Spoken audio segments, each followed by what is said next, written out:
Thank you, Mr. Speaker. In 2020, the Home Office secured just 12 convictions a month for people smuggling into the UK, just 12. In 2021, that fell to 8 convictions a month, and in the first half of 2022, to just 3 convictions a month. The smuggler gangs have proliferated, the dangerous boat crossings putting lives at risk are up 20-fold, yet the number of criminals paying the price for their crime has collapsed. Why has she totally failed to take action against the criminal gangs? Can I just point out who has totally failed to take any action against the criminal gangs? And that is the Right Honourable Lady and the party opposite. I have to say, Mr. Speaker, I'm really enjoying the recent reinvention of the Shadow Home Secretary that we've seen in recent weeks and months. But despite trying to sound tough on illegal migration and people smugglers, the reality is that it was Labour who voted against our new offences to prosecute the people smugglers who were causing the problem on the Channel in the first place. It was Labour who voted against tougher sentences to enable us to deport foreign rapists and foreign drug dealers. It was Labour who would scrap our Rwanda scheme. It was the Right Honourable Lady yesterday who didn't even know if illegal entry was an offence or not. The reality is that they have no plan whatsoever for illegal migration. They are against our plan, and all they want is open borders. Well, the Home Secretary had no response to the total collapse in prosecutions, and she's had 12 years in charge. The Home Secretary says that the asylum system is broken. Well, who broke it? Because it's ministers opposite who have been running the system for the last 12 years when they've made things worse. Since the Nationalities and Borders Act came into force, the number of people arriving by dangerous boat has reached a record high, so their legislation hasn't worked. And the Prime Minister promised extra money for the National Crime Agency, but even in 2 days since he made that announcement, it turns out the Home Office doesn't know how much it is, and the Treasury hasn't agreed anything. So can she tell us how much additional funding there will be for the National Crime Agency, and where is it coming from? Because on the Conservatives' watch, a multi-million-pound criminal industry has grown along our border, and while ministers faff around, gangs are making profit and people are drowning. Well, I'm very proud of the announcement that the Prime Minister made last week, setting out a comprehensive approach, a methodical approach, a compassionate approach to dealing with illegal migration, stopping the boats crossing the Channel, dealing with the asylum backlog, responding to the cohort of people who've come here illegally from Albania, operationalising our Rwanda agreement, and ensuring that ultimately we crack down on the people smugglers through better operational command on the Channel. The Honourable Lady really needs to get with the programme. I invite her to reverse her opposition to our plan, come up with a methodical plan, and then let's have a proper conversation.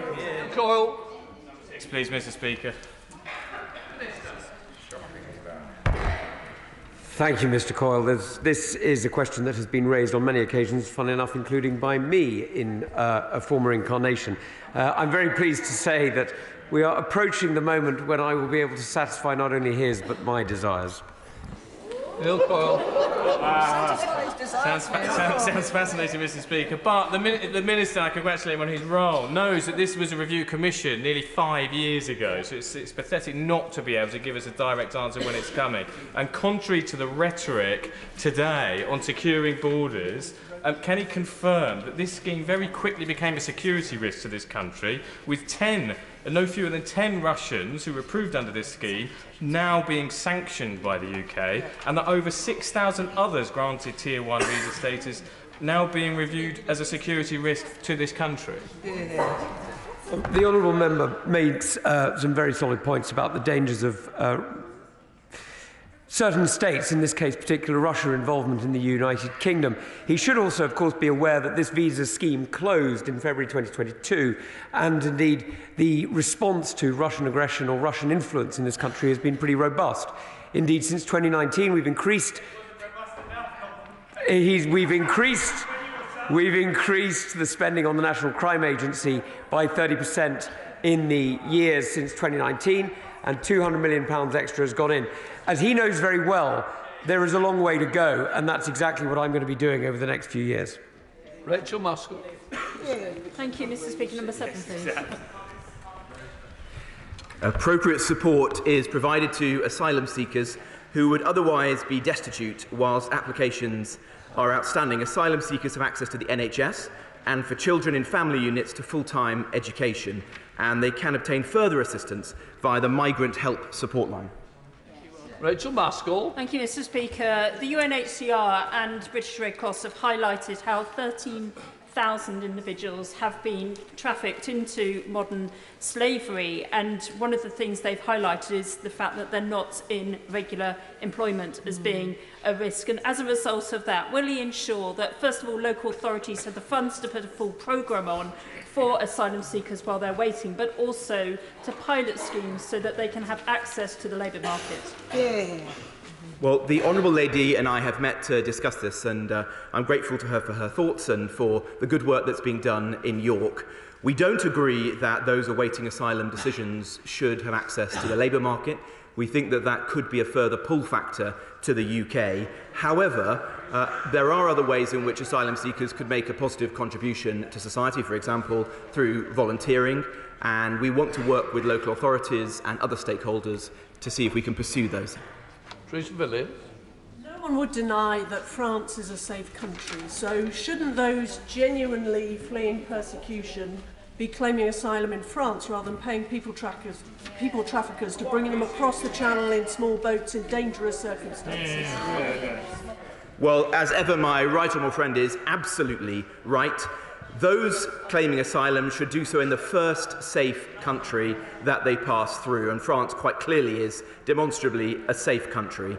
The system that my right honourable friend, the Home Secretary, and I want to build is one whereby those who come here illegally have no route to a life in the UK and are taken for their claims to be heard in third countries such as Rwanda. And we focus our resources as a country on targeted resettlement schemes and safe routes like those that we have done so well in recent years in respect of the Ukraine, Afghanistan and Syria. C. MacDonald. Number 9, please, Mr. Speaker.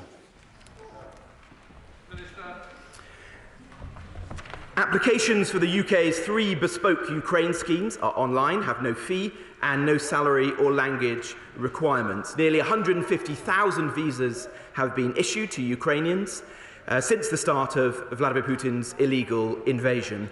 The UK Visa and Immigration Service aims to decide those applications within 5 days, unless there are exceptional circumstances, and generally we are now meeting that standard. C. MacDonald. Thank you, Mr. Speaker. Ukrainian MPs who have met colleagues here have repeatedly asked for improvements to UK visa processes. Visitors from Ukraine must either go to Poland twice, first for biometrics, then to collect the visa, or alternatively wait there for several weeks. So will we look at what can be done to make it simpler for these brave politicians and other Ukrainian citizens visiting their families here to access the necessary visa? Well, I am in contact with a number of Ukrainian politicians who have raised exactly this point with me, and indeed the issue of those serving in the Ukrainian armed forces who might wish to visit their relatives here whilst on a short period of leave, and I'm giving that further consideration. Adam Keza. Number 11, please, Mr. Speaker.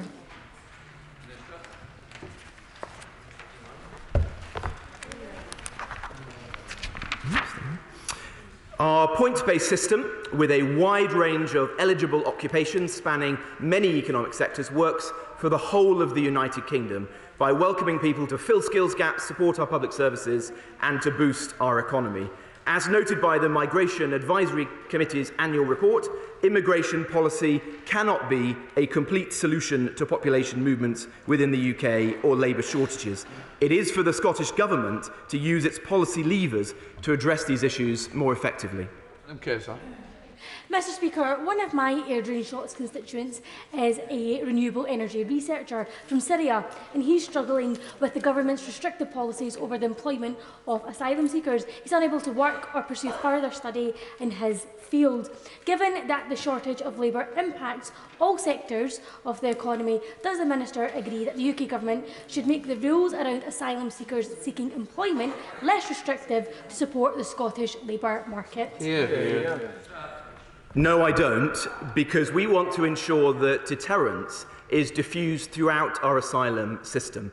And that means making the UK a significantly less attractive destination for asylum seekers, and particularly for those asylum shopping, than our EU neighbours. And for that reason, we don't want to see asylum seekers working in the British economy. We want to see their cases decided as quickly as possible. If they're approved, then of course they should be welcomed into the UK and make a positive contribution to British society. If they're declined, then they should be removed. Dean Russell. Question 12, Mr. Speaker. Thank you, Mr. Speaker. With permission, I will group this with question 15. The government is determined to crack down on county lines gangs who are exploiting our children and devastating communities. That's why we've invested £145 million in our county lines programme over 3 years. That is delivering results. Since 2019, the programme has resulted in over 2,900 drug-dealing lines being closed down, including over 8,000 arrests. But this is important work and it is continuing. Dean Russell. Mr. Speaker, I recently took part in a dawn raid with Watford police officers as part of a national operation to crack down on serious organised crime. There are, of course, clear victims involved in crime, but as I wore my stab vest, I contemplated the dangerous situation we were about to enter. So can my right honourable friend confirm what support is being put in place to keep our police officers, our brave police officers, safe in these situations, including mental health support for the horrific scenes that they sometimes see in their job on a daily basis, and making sure that they are supported when they encounter dangerous criminals every day? Well, I thank the member for Watford for his question and for taking part in the Dawn raid, which I hope was a resounding success. Look, I do share his concerns about the mental health of police officers who are exposed to often dangerous conditions and situations. We've got a police covenant board, which I chair, and it met in fact just a few weeks ago. And many of the work streams are designed to help police officers deal with mental health pressures.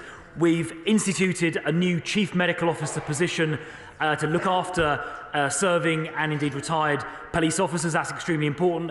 And I'm working closely with the Police Federation to make sure that the right kind of support is in place, as he's suggesting. Thank you, Mr. Speaker. In Burnley, our neighbourhood policing task force has been doing great work breaking down doors, disrupting gangs and arresting those responsible for dealing drugs. And a key driver of that is the government's combating drugs strategy. But most of the new funding under that strategy is geared towards treatment and prevention, which, whilst important, will not be effective without the deterrent of tough enforcement. So would my right honourable friend agree to meet with me and the Lancashire Police and Crime Commissioner to talk about what more we might be able to do to make this strategy even better? Well, always happy to meet with my honourable friend and his colleagues from Lancashire. He's quite right. There are three elements to the combating drugs strategy. One of those is treatment. I think it is important to treat drug addiction, which is the underlying cause of a great deal of offending behaviour. But in addition to making sure we're treating people, we do need to enforce as well. That's why one of the reasons why we're recruiting more police officers. In fact, I think his local Lancashire force already have an extra 362 officers, well on their way to the extra 509 officers they're due to have by March of next year. We're also increasing resources in Border Force to stop drugs getting into the country. There are now, I think, over 10,000 Border Force officers, up from about 7,500 in 2016. So lots of extra resources going into enforcement and policing, as well as treatment, but both are important. Andrew Gwynn. Thank you. Smashing the county lines business model and breaking up the gangs has to be a top priority. But of course, it's still attractive to far too many young people, and at the heart of this model is the exploitation of vulnerable young children. So what more cross-agency work does the Minister think could be done that isn't yet being done to make sure that a life of criminality is not a viable option? Well, I agree entirely with the sentiment the honourable gentleman expressed. It is vital to stop younger people, perhaps early and mid-teenagers, falling into gang culture. Very often that is because they have suffered from family breakdown or are in difficult social circumstances. One of the actions we're taking that we need to, I think, accelerate and increase are violence reduction units, which are designed to identify individual young people at risk of falling into gangs, including county lines activities, and take interventions, whether that's through social services, to education, and other interventions, to try and put them back on the right track. That is Home Office funded, and it's a programme that we intend to continue. But I think the diagnosis the Honourable Gentleman makes is exactly right. Gabriel. Thank you, Mr. Speaker. And on that very point, last week I met an inspiring group of young students at West Thames College, studying full-time and having to work 2 or 3 jobs to make ends meet. It hasn't been easy for them. But the message they asked me to bring here was that the best way to protect young people from going down a different route and getting sucked into county lines and violent crime is to have adequate, accessible and fully funded youth services. So does the Minister therefore regret the government's cuts to local councils since 2010 that have led to the decimation of universal youth provision? Well, I've already referred to the significant amounts of money being put into violence reduction units, which include funding some of the activity that she's referring to, but not just that, it's much wider. It is important to divert younger people away from a life of crime, away from a gang culture that can all too easily take hold, and it is for precisely that reason we've established these well-funded violence reduction units, including in London, constituencies which both she and I represent. Shadow Minister Jess Phillips. Thank you, Mr. Speaker, and Merry Christmas to you and all the staff. Contrary to the current rhetoric on modern slavery, thousands of British children were enslaved for sex and crime like county lines gangs this year. Of the thousands of children identified as potential slaves this year, more British children were identified as potential child slaves than any other nationality. Last year, there was 1 conviction for modern slavery offences involving children. A woman I worked with was left waiting by the Home Office for 2 years to be classified as a victim of slavery after she was groomed for sex and criminally exploited in a county lines gang since the age of 13. Referring to the Home Office written statement on the NRM, can the Minister confirm what objective factors to evidence slavery means? And if the Department thinks it is easy to prove slavery, why was there only 1 conviction last year? Well, I thank the Honourable Lady for her question. A lot of work is going on in this area. In relation to county lines, we've provided £145 million of funding to investigate and tackle this, which has included, I think, 2,900 county lines being shut down.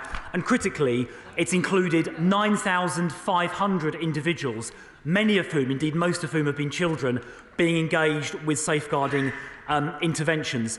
In relation to the national referral mechanism, it is currently being essentially overwhelmed by a large number of claims, many of which are connected with immigration proceedings. And one of the reasons why my right honourable friend, the relevant minister, wants to introduce objective criteria is to make sure we can focus our resources on those genuine cases, like the ones that she just described, rather than having the system overwhelmed by many unmeritorious claims being made in connection with immigration matters, because it is important that we focus our attention on those genuine cases like the ones she's referring to. Right, we now come to topicals. I call Elliot Colburn. Number 1, Mr. Speaker.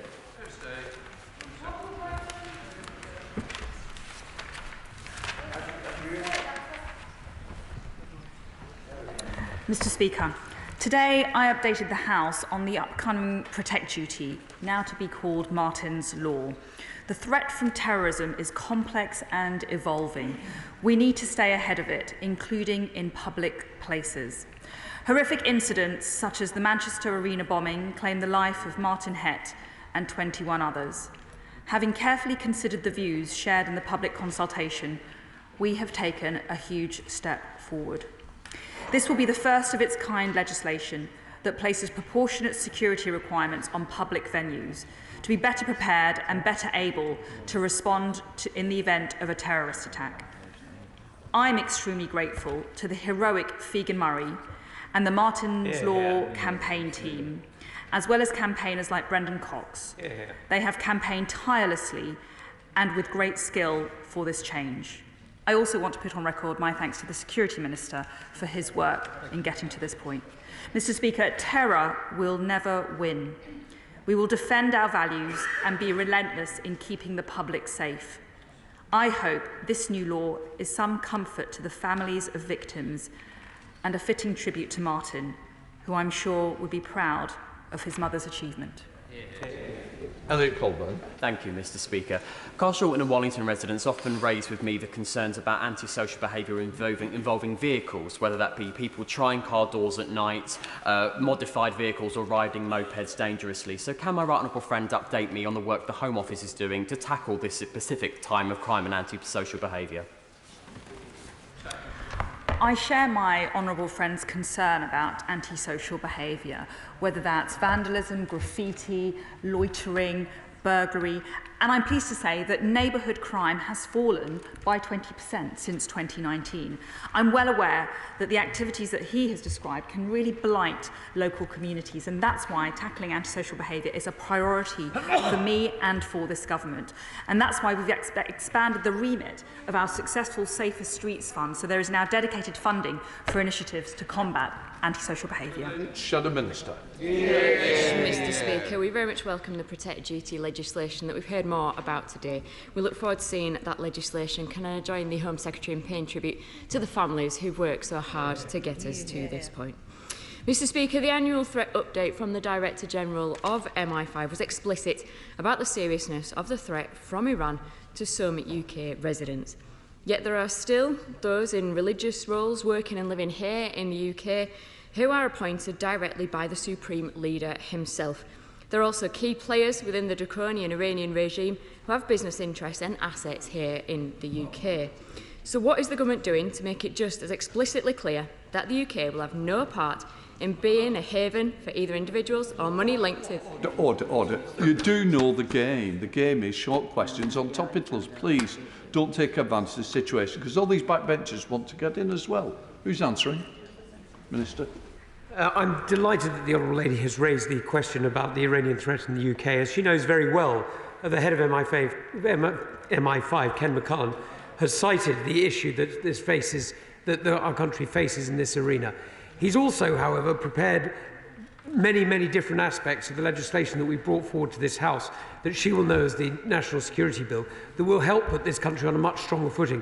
We've enjoyed a very strong cross-party cooperation on this. I look forward to her cooperating further with the government in making sure that this country is in a much stronger place than it has been in recent years, particularly facing the Iranian threat that sadly has become all too great here. Never mind the extraordinary brutality in Tehran that we're seeing today. Sir Edward Lee. Given that under the Refugee Convention of 1951, if there are no legal and safe routes available, it is illegal to arrest and detain an asylum seeker landing on our shores at Dover, will the Minister agree that we can give as many statements as we like, pass as many laws as we like, but unless we achieve a temporary derogation from the Refugee Convention of 1951, and if necessary from the European Court of Human Rights on this particular issue, we will never solve this problem? Well, I appreciate the concerns raised by my right honourable friend. My right honourable friend, the Home Secretary, will set out in more detail the government's response to the court's judgment today on Rwanda, but it is the court's opinion that the Rwanda policy is consistent with the UK's obligations under both the Refugee Convention and the European Convention on Human Rights. Sir Mark Hendrick. Mr. Speaker, can I ask the Home Secretary if at the end of this year she will reflect on the comments she made in early October regarding sending asylum seekers to Rwanda? She will be aware that a 28-year-old woman from Eritrea who was 37 weeks pregnant as a result of rape was in line to be deported to Rwanda. Doesn't talk of sending asylum seekers to Rwanda as being a dream or an obsession show all the sensitivity and compassion of Jeremy Clarkson? No. I regret the attempt by the honourable gentleman to lower the tone of this debate. And what I will say is I won't apologise for telling the truth about the scale of the challenge that we are facing when it comes to illegal migration. And I will also reiterate my absolute commitment to delivering upon the groundbreaking agreement that we have with Rwanda. It is compassionate, it is pragmatic, and I invite the opposition parties to support it. Last week, the Prime Minister set out the measures that this government will take to get control over illegal migration. And I'm pleased to see that today's ruling means that the Rwanda plan will be part of that. In those proposals were options to house potential asylum seekers in more suitable accommodation. Does my honourable friend agree with me that that will take pressure off communities like Middleton in my constituency and allow the hotels that are being used to return to their proper function? Well, my honourable friend is absolutely right. It is quite frankly disgraceful that millions of pounds are being spent housing asylum seekers in hotels. We want to end that as quickly as possible and ensure that those individuals are housed more appropriately, for example, in large sites which offer decent but never luxurious accommodation. But the root cause are the numbers crossing the channel, and that's why policies like Rwanda that create a clear deterrent are so essential. Mr. Speaker, despite the earlier contrary claim by the Minister, will the Secretary of State confirm that she fully respects the landmark 1999 ruling by the UK High Court? That's the UK High Court, not some dodgy European ultra-woke ruling, in which it was confirmed that some element of choice is indeed open to refugees as to where they may properly claim asylum, and that short-term stopover en route to another country should not forfeit the right to claim asylum upon arrival at a destination. Well, as has been set up, I welcome the judgment from the High Court today, which sets out that the overall policy relating to Rwanda is lawful. It's in line with our international law agreements, and it is a rational policy choice that the UK government has taken. We look forward to working more closely with Rwanda to deliver it. Thank you very much, Mr. Speaker. I warmly welcome the legal ruling on the Rwanda plan and also the reforms to the modern slavery system as part of the overall work to deter those small boat crossings. But does the Home Secretary agree with me that one of the things we also could do to tackle the backlog in the system is to speed up those pilots of the local authorities processing the child victims of modern slavery claims, many of whom are vulnerable county lines, drug gangs children, which will provide a better support process for those children and also help to clear the backlog? Well, my honourable friend has been a very eloquent and knowledgeable campaigner on this issue. She's spoken to me in the past about how we can better ensure that those young people who are being exploited by criminal gangs are looked after properly. We will be taking forward more pilots with local authorities next year, and I will take her advice into consideration as we design those. Thank you, Mr. Speaker. The success rate for asylum application from Afghanistan, Syria and Eritrea stands at 98% and over 80% for those from Sudan and Iran. Can the Minister commit to putting in place an accelerated decision process, especially for people from those countries?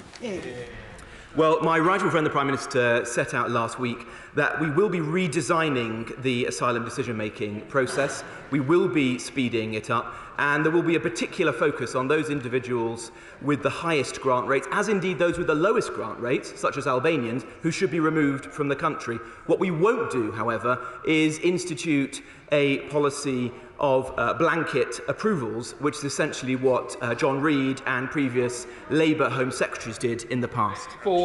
Mr. Speaker, in Essex, our excellent Police, Fire and Crime Commissioner and I are concerned that out of 2,500 reported cases of rape last year, only 70 cases were prosecuted. So can the Minister encourage the police to work more closely with secondary schools to make sure that girls who have been victims of rape know that they will have their own privacy and safety protected if they do come forward to give evidence? Thank you, Mr. Speaker. We have allocated £125 million across England and Wales through the Safer Streets Fund and the Safety of Women and Night Fund, including £550,000 for the investment in the constituency of my right honourable friend, the member for Chelmsford. If I can just mention, I know she works very hard on this, and there is work going on with the schools and the engagement in the Chelmsford area, including the delivery of awareness sessions on healthy relationships and consent, and work with the 15 to 16-year-old 17-year-olds, those who attend the Chelmsford City Football Club. John Speller. Thank you, Mr. Speaker. And when is the Home Secretary going to finally accept that rather than a waffle about new laws, the reality is that the Home Office is a complete mess? Yeah. Quite apart from the asylum shambles, people renewing their visas are waiting months and years. And then they have to wait again to get their VIP cards. That indeed is if they get printed. And we've seen far too many people losing their holidays because of waiting for passports. When's she going to get a grip of her department? Yeah. Well, I strongly disagree with the honourable gentleman's assertion, surprisingly.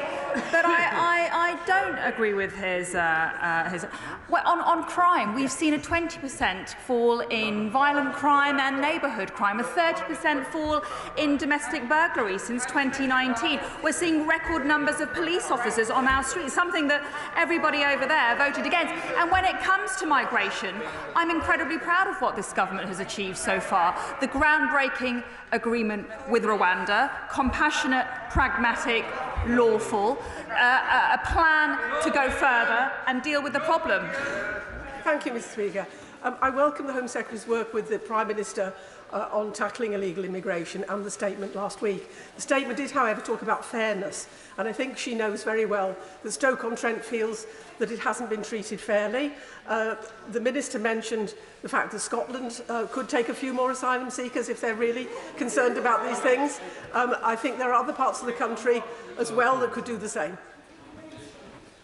Well, the Honourable Lady is absolutely right that there are almost as many hotels in use in Stoke-on-Trent as there are in the whole of Scotland, barring the city of Glasgow. So fair and equitable distribution does involve Scotland paying its fair share.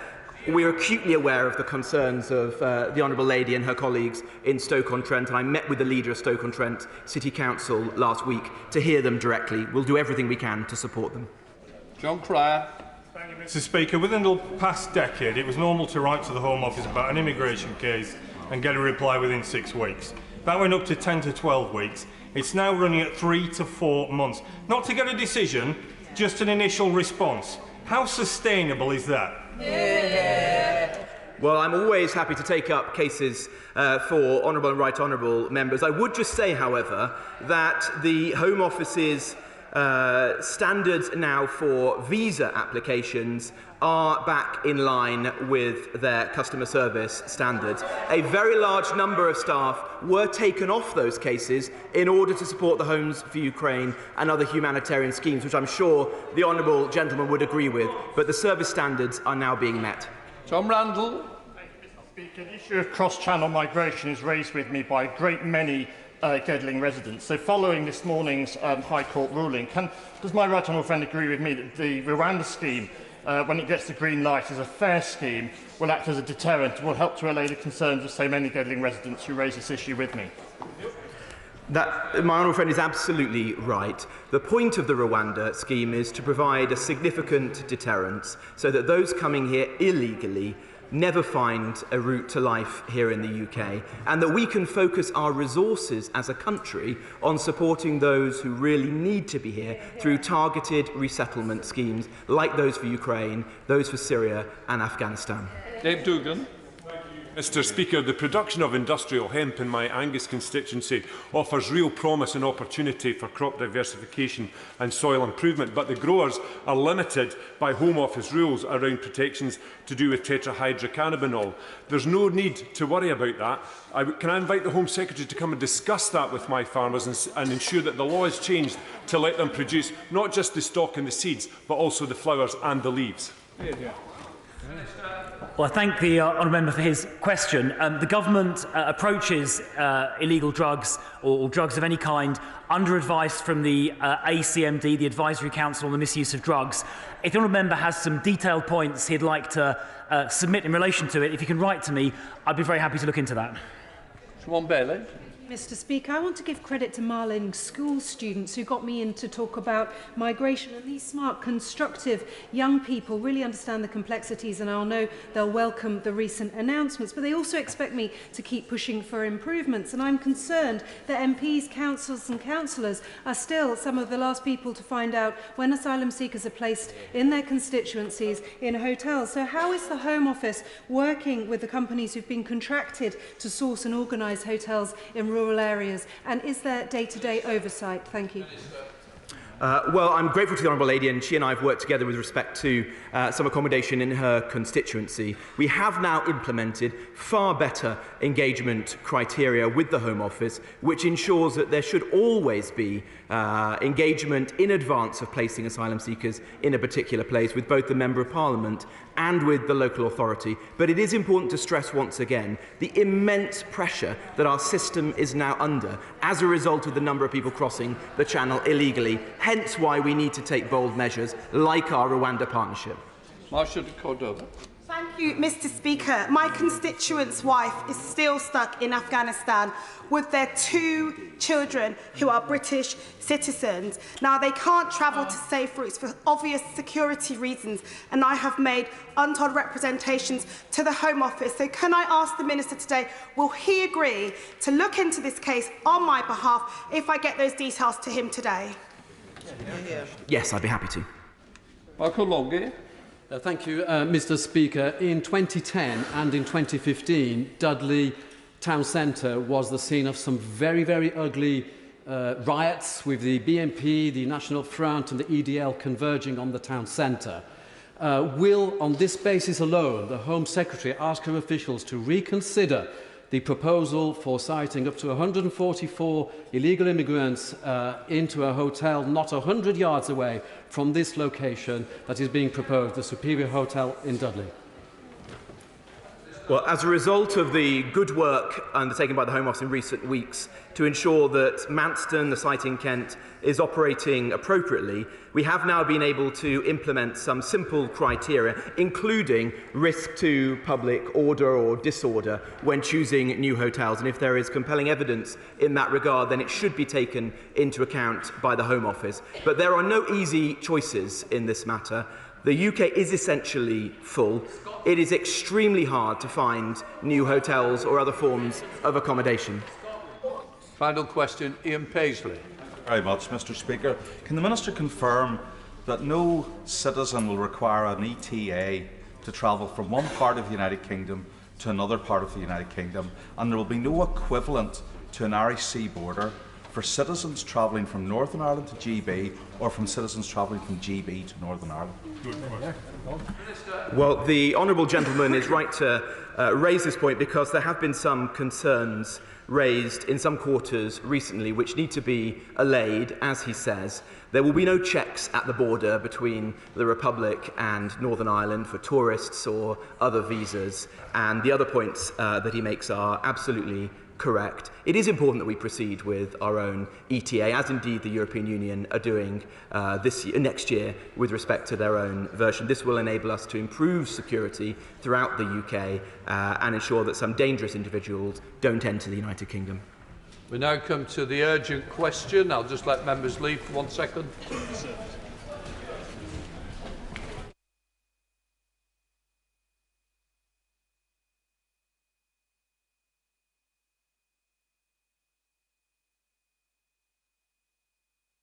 We come to the urgent question. Daisy Cooper. Thank you, Mr. Speaker. To ask the Secretary of State for Health and Social Care if he will make a statement on the supply of Strep A treatments. Thank you, Mr. Speaker. Can I thank the Honourable Lady for her question? I know families are concerned about the recent outbreaks of Strep A in children.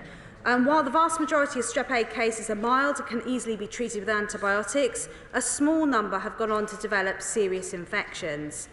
The UK Health Security Agency has already declared a national enhanced incident to coordinate our public response, and the increase in demand has led to some temporary supply issues. But I want to reassure members across this House that we do have stock of antibiotics, and we have taken a number of steps to deal with some of the supply issues. Firstly, we've worked at pace to help ensure there are supplies of vital medicines to meet this increased demand. Earlier this month, we convened roundtables with manufacturers of the preferred treatment penicillin V alongside major UK wholesalers. We continue to work with manufacturers and wholesalers to boost supply to meet this demand. The key issue is in getting this stock to pharmacies across the country, and we have brought forward stock to make sure it gets to where it's needed, and we are expediting deliveries. Deliveries to wholesalers and pharmacies continue to be made, with more expected in the coming days and weeks. Secondly, we have issued 8 SSPs to allow pharmacists to supply not just alternative forms of penicillin, but alternative antibiotics. This will make things easier for pharmacists and GPs, and of course for patients. We have also added a number of antibiotics to our list of medicines that cannot be exported or hoarded. Finally, we have updated advice across the board. On Friday, further guidance to GPs and pharmacists was given as part of the new SSPs that were published. And my department has provided colleagues in primary and secondary care with advice on the management of the current supply issues. We have also held a cross-party briefing for MPs, and a Dear Colleague letter on this will be going out later today. I know, Mr Speaker, this is a worrying time for families across the country, but we want to reassure families and those across the healthcare sector that we are managing the higher than normal number of Strep A cases this winter, and we have a range of medicines available to manage this. Daisy Cooper. Thank you, Mr Speaker. Across the country, parents are worried sick about the sharp rise in Strep A infections, and tragically since September, Strep A has caused the deaths of at least 19 children. Last Thursday, after just a few days after insisting there were no shortages, the government finally admitted that there were indeed serious shortages of 3 penicillin medicines, and they issued severe shortage protocols to give pharmacists emergency powers to deal with supply issues. Mr Speaker, why on earth has it taken so long? The government will have seen the data on the increasing numbers of prescriptions for Strep A antibiotics, which started to rise more than a month ago. Health professionals, including Dr. Leila Hambeck, the Chief Exec of the Association of Independent Multiple Pharmacies, has been raising the alarm publicly for more than 2 weeks. I myself called for a Strep A summit to resolve supply issues. But because the government didn't come clean about the shortage of antibiotics sooner, patients have been left to travel to multiple pharmacies worried about their children. GPs have had to find time to rewrite prescriptions, and A&E departments have been overwhelmed by anxious parents and children who can't access the medical help when they need it. So, Mr Speaker, why has it taken so long to act? Did the government not look at the prescription data, or did they just ignore it? Why did the Secretary of State go out on television and insist that there were no shortages when GPs, pharmacists, directors of public health and parents all said that there were? And after the shortage of lateral flow tests, HRT, you name it, why are we in this position again? The government seems incapable of doing forward planning, and we are stuck in a shortage Groundhog Day.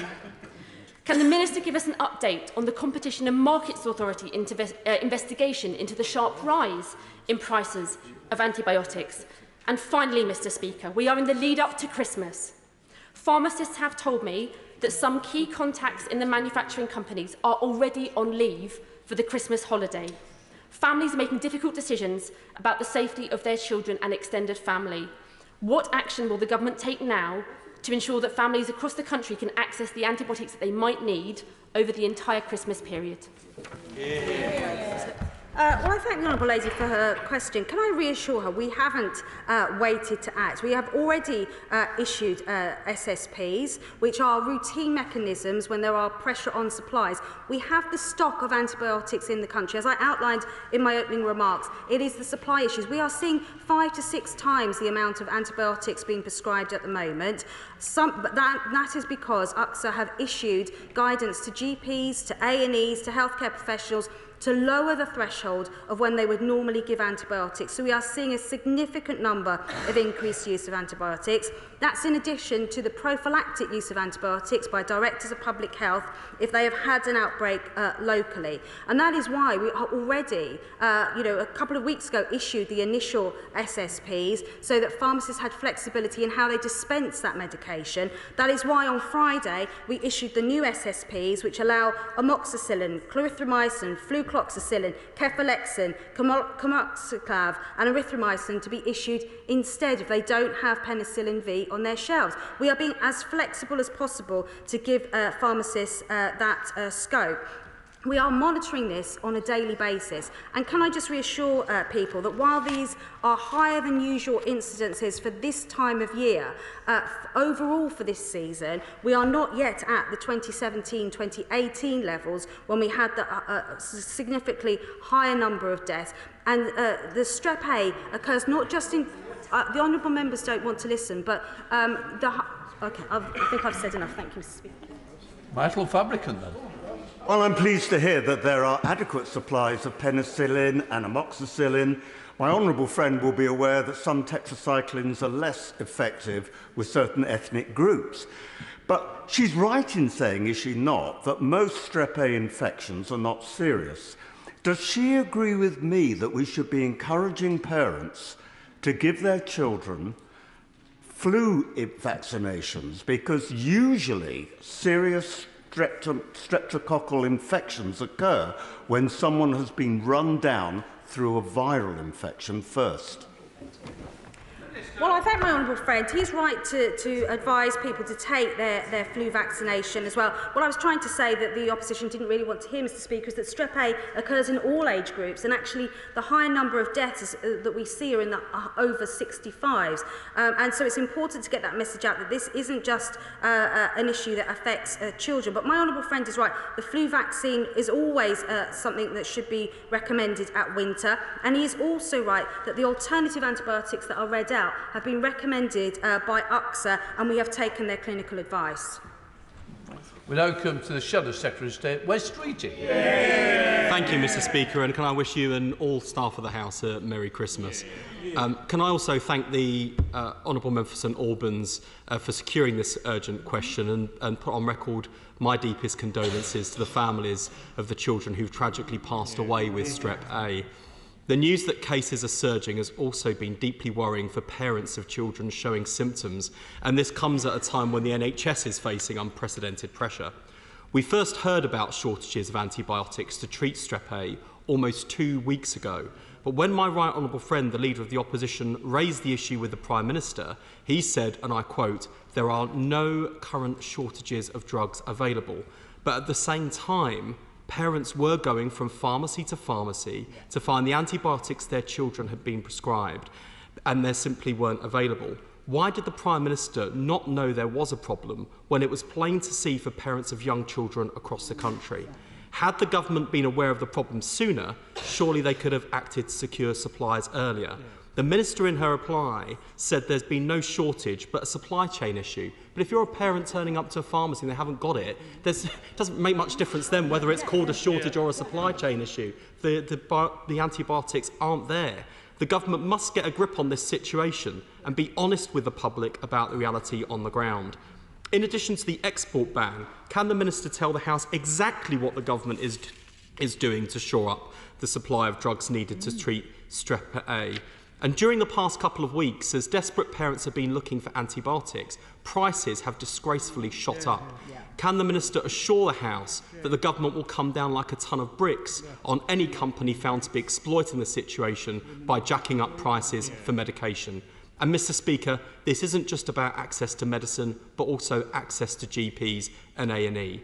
Parents concerned about symptoms are advised to seek prompt medical advice, yet around 1 in 7 patients can't get a GP appointment when they need one, and a record 2 million patients are made to wait a month before they see a GP. Accident and emergency departments are overwhelmed. So can the Minister assure parents of children with symptoms for strep A they'll be able to see a GP when they need to? And given there are strikes planned in the NHS this week, can I ask the Minister whether the Secretary of State plans to update the House tomorrow and explain the government's disgraceful inaction on that issue too? Can I reassure, as I said in my opening remarks, that there isn't a shortage of antibiotics to deal with strep A, and there have been pressures on supplies. There have been 5 to 6 times the amount of prescriptions that are normally issued at this time of year. And just to give a scale of the sorts of figures that we are talking about, at this season we have seen 74 deaths across all age groups in England. 16 of those, unfortunately, have been children under 18. The vast majority have been in those over 65. In the 2017-2018 peak, we had 355 deaths of all ages, and 27 of those were children under 18. So that just gives the scale of the difference compared to the peak of 2017-2018. We have put significant measures in place to expedite that supply. Manufacturers are ramping up production lines. Deliveries have been happening every single day to pharmacies, but often is the case that when the supplies arrive at a pharmacy, they go very, very quickly. That is why we've issued the SSPs already, so pharmacies can allow the different medication to be dispensed, and the alternative antibiotics are there as well. But can I also put on record my thanks to GPs and A&E's staff who have seen record numbers, particularly of children at this time, with concerns of strep A. We did lower the threshold to prescribe antibiotics, and they have gone above and beyond in seeing as many children as quickly as possible. Robin Bella.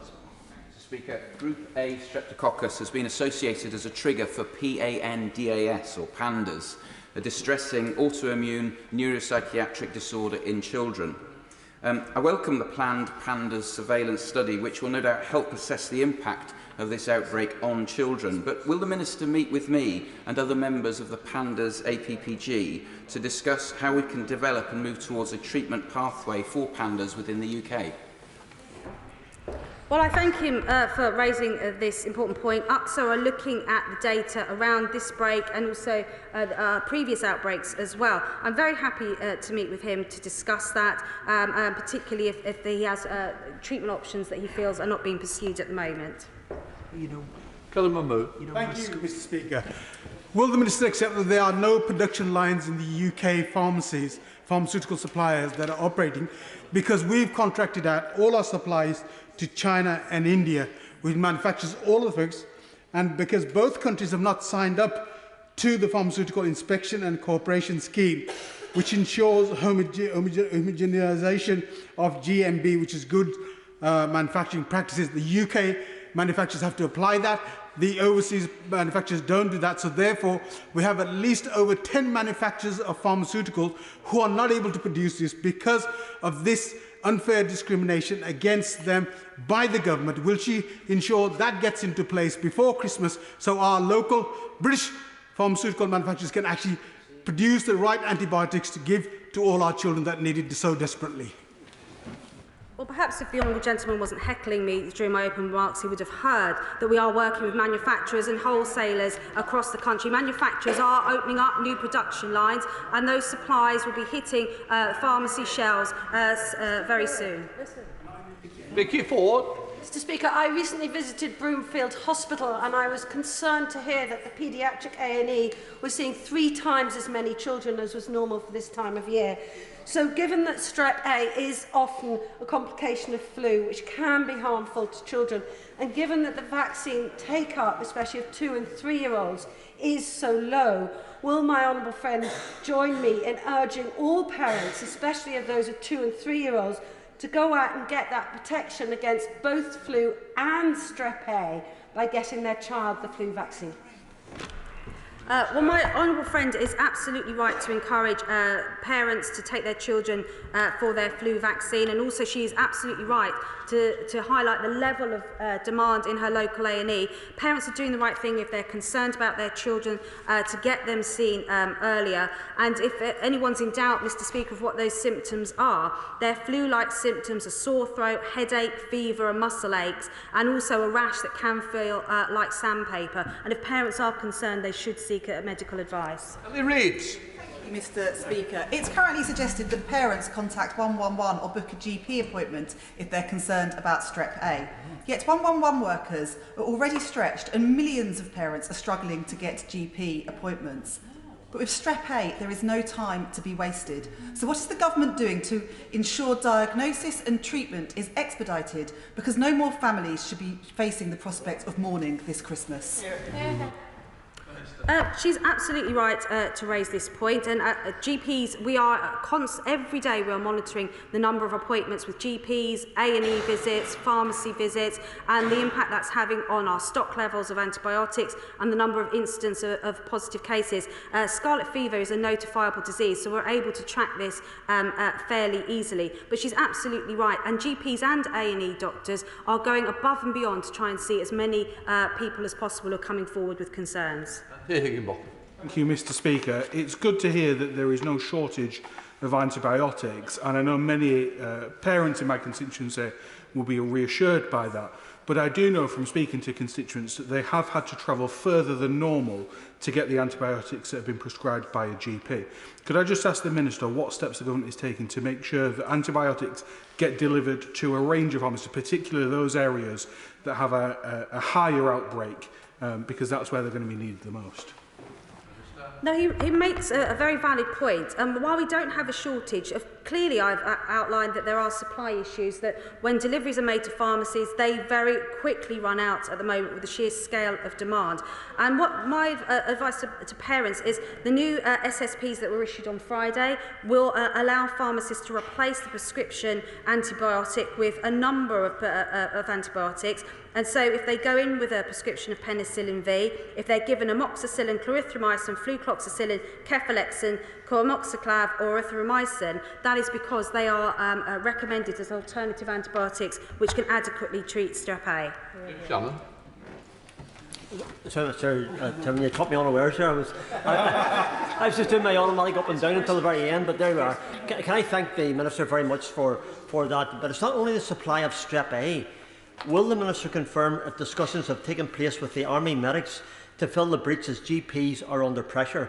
One parent in my constituency this morning simply refused to leave the GP's office until seen, and rightly so, as his daughter has scarlet fever and needed an antibiotic injection immediately. I don't blame the GPs, Mr. Speaker, but is it clear that they need more support? So can this be made available, and the Army medics would be perhaps a solution to just that?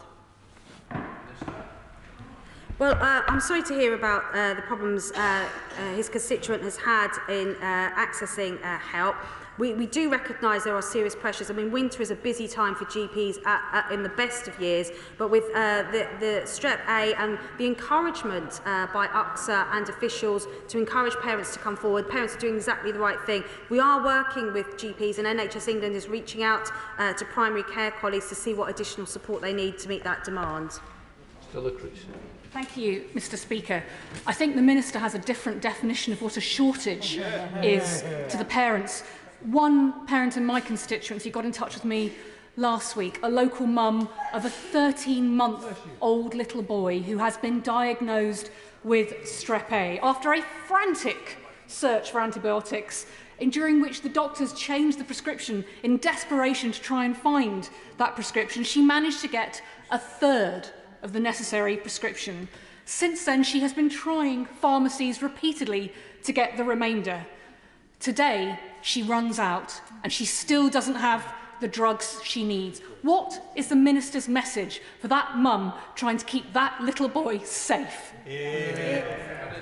Well, I thank the Honourable Lady, and what I would say to her is we recognise that there are supply issues with pharmacies. That is why pharmacies now have the flexibility, and since before last week had that flexibility to adjust doses and to adjust the preparations. Since Friday, they've been able to issue alternative antibiotics, and so I would say to her constituent to go back to her pharmacist who will be able to give her an alternative supply. Kat Smith. Mr. Speaker, parents right across my Lancaster and Fleetwood constituency have been raising concerns with me around the rise in Strep A cases, and I spoke to a reception class teacher last week who told me that more than half of the reception class were offered a variety of winter diseases, but including Strep A. Parents are telling me that when they see the symptoms, they're actually struggling to get a GP appointment because of the logjam in the primary care system. So what steps is the Minister taking to make more GP appointments available so that parents aren't left waiting? Well, what I can say to the Honourable Lady is where there have been a case of an outbreak in a local area, we're encouraging the directors of public health, many of whom are starting children in those classes with known cases or in the schools with known cases on prophylactic antibiotics, so prevention with antibiotics in the first place. So if she has got a case in her constituency, I'd urge her to talk to her Director of Public Health, who may be able to start pupils in those classes. It's a clinical decision, but they can start them on prophylactic doses. Sean Waller.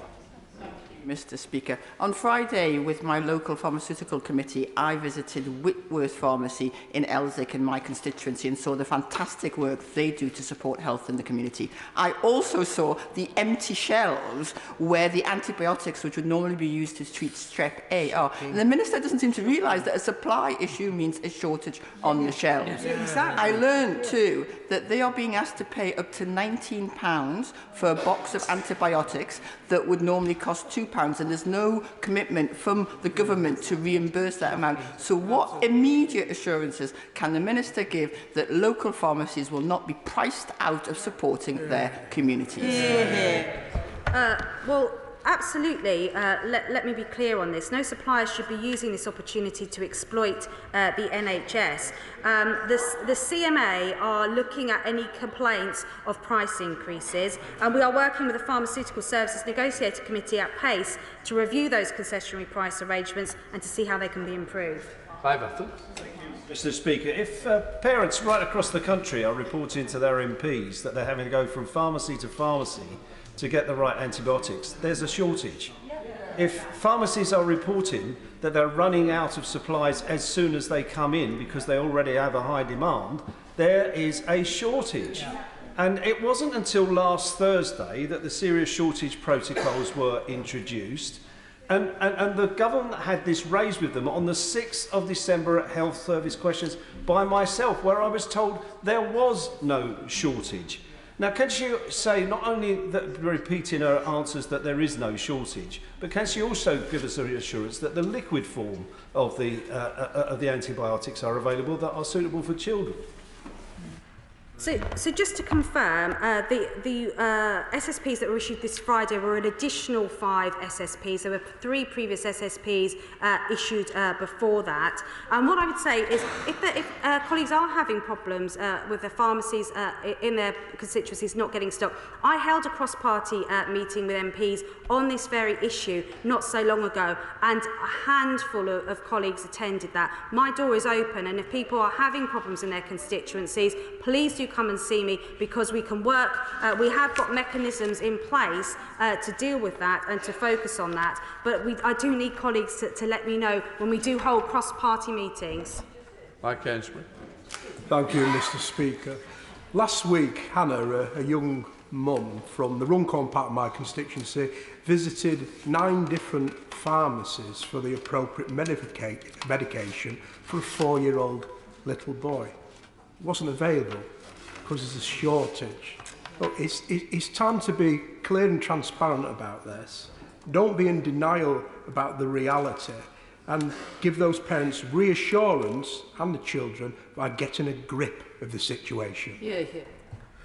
Well, can I give reassurance to parents that if they are struggling to get those antibiotics, that pharmacies now have the ability to dispense alternative antibiotics. I've read them out, but I can read them out again. It's amoxicillin, clarithromycin, flucloxacillin, cefalexin, coamoxiclav and erythromycin. We have taken action to make sure that those antibiotics are available to parents. Thank you very much indeed, Mr. Speaker. There appears to be some confusion between the difference between an insufficiency of supply of stocks and supply difficulties. Given that the Minister has reported to the House today, I think demand has gone up 5 to 6 times, just for absolute clarity, are there currently sufficient or insufficient stocks in the country in order to meet that increased demand? There are sufficient stocks in the country to meet demand. Rachel Maskell. Thank you, Mr. Speaker. The Deputy Chair of the BMA GP Committee told the Health Select Committee 2 weeks ago about the challenges that GPs are facing in accessing appropriate pharmaceuticals. So what are NHS planners doing in order to ensure that the logistics in getting the stocks to the appropriate place in a timely way? Because with Strep A, you just cannot wait. Yeah. Absolutely, and that's why wholesalers have expedited deliveries. They have increased the number of deliveries that are going to pharmacies. We're working with NHS England, we're working with UXA, we're working with pharmaceutical bodies to make sure that those supplies are getting to them. But we recognise, even with the expedited deliveries and extra deliveries that are being put in place, that there is still demand on supplies, and that's why there have been the SSPs issued, so that pharmacists can not only just dispense alternative preparations of what's being prescribed, but alternative substitutes too. Stephanie Peacock. Thank you, Mr. Speaker. Parents in Barnsley are really worried. The Minister has said more than once that there isn't a shortage, but can I gently say to her that is not the experience of many of my constituents. And they don't need her to simply refer to that as a supply issue. What they want to hear is, what is the government doing to tackle this shortage, and what are they doing to make sure that it's not regional disparities in access to medicine? Well, I don't want to repeat myself, Mr. Speaker, but we have been really clear. Not only have we been working with manufacturers and wholesalers to up production, to expedite deliveries to pharmacies, we recognise fairly early on that that was not going to be enough to meet demand. That's why we already had issued SSPs in place so that pharmacists had some flexibility. We recognised that wasn't enough. So on Thursday and Friday, we issued 5 new SSPs so that pharmacists had the flexibility to dispense alternative antibiotics that are as good in dealing with Strep A as penicillin V. We will go further. We have got more manufacturing planned to increase supply. We have got alternative provision also coming on stream in the next few days, which I can update the House about as well. So we are not just resting on our laurels. We will do whatever it takes to get those antibiotics to those that need them. Thank you. So the Minister said there are supply issues but no shortage. So I'm trying to be helpful here, Mr. Speaker, and I wonder if I might make a suggestion to improve the domestic supply. I recently visited Bristol Laboratories in my constituency in Peterlee. I want to pay tribute to the management workforce for their hard work. And they have the facilities and the capacity and the flexible capacity to supply these medicines to the NHS, generic medicines, at relatively short notice. It seems it would be advantageous to meet with Bristol Laboratories and other similar manufacturers. UK domestic production capacity for medication like this is vital, and that was demonstrated during COVID. If we don't protect our sovereign manufacturing capability, we risk the UK being at the back of the queue if and when the next global supply shortage or demand surge hits. Well, can I thank the Honourable Gentleman? If he wants to forward me the details of that, I'm very happy to look at that. But can I just also point out that as of the 12th of December this year, a number of European countries, including Ireland, France, the Netherlands and Sweden, have indicated an increase this winter, particularly since September, and that antibiotics, amoxicillin, are both reported in those countries to be in short supply. So this is not an issue that's solely related to the United Kingdom. That completes the urgent question. We now come to the statement. Call the Home Secretary.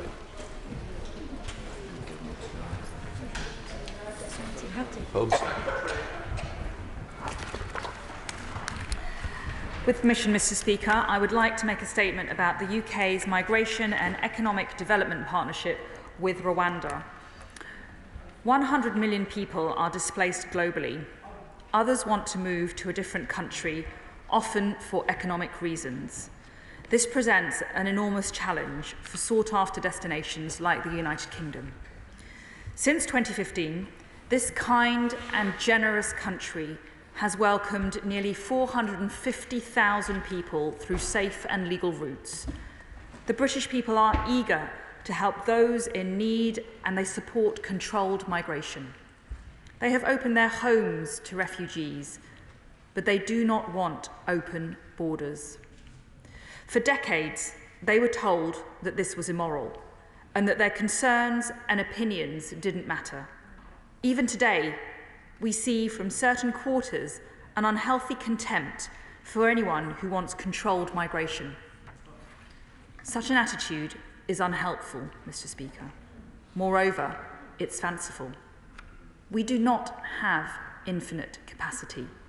Already, we are struggling to accommodate new arrivals, meaning we spend millions every day in hotel bills alone. We cannot tolerate people coming here illegally. It is not legitimate to leave a safe country like France to seek asylum in the United Kingdom.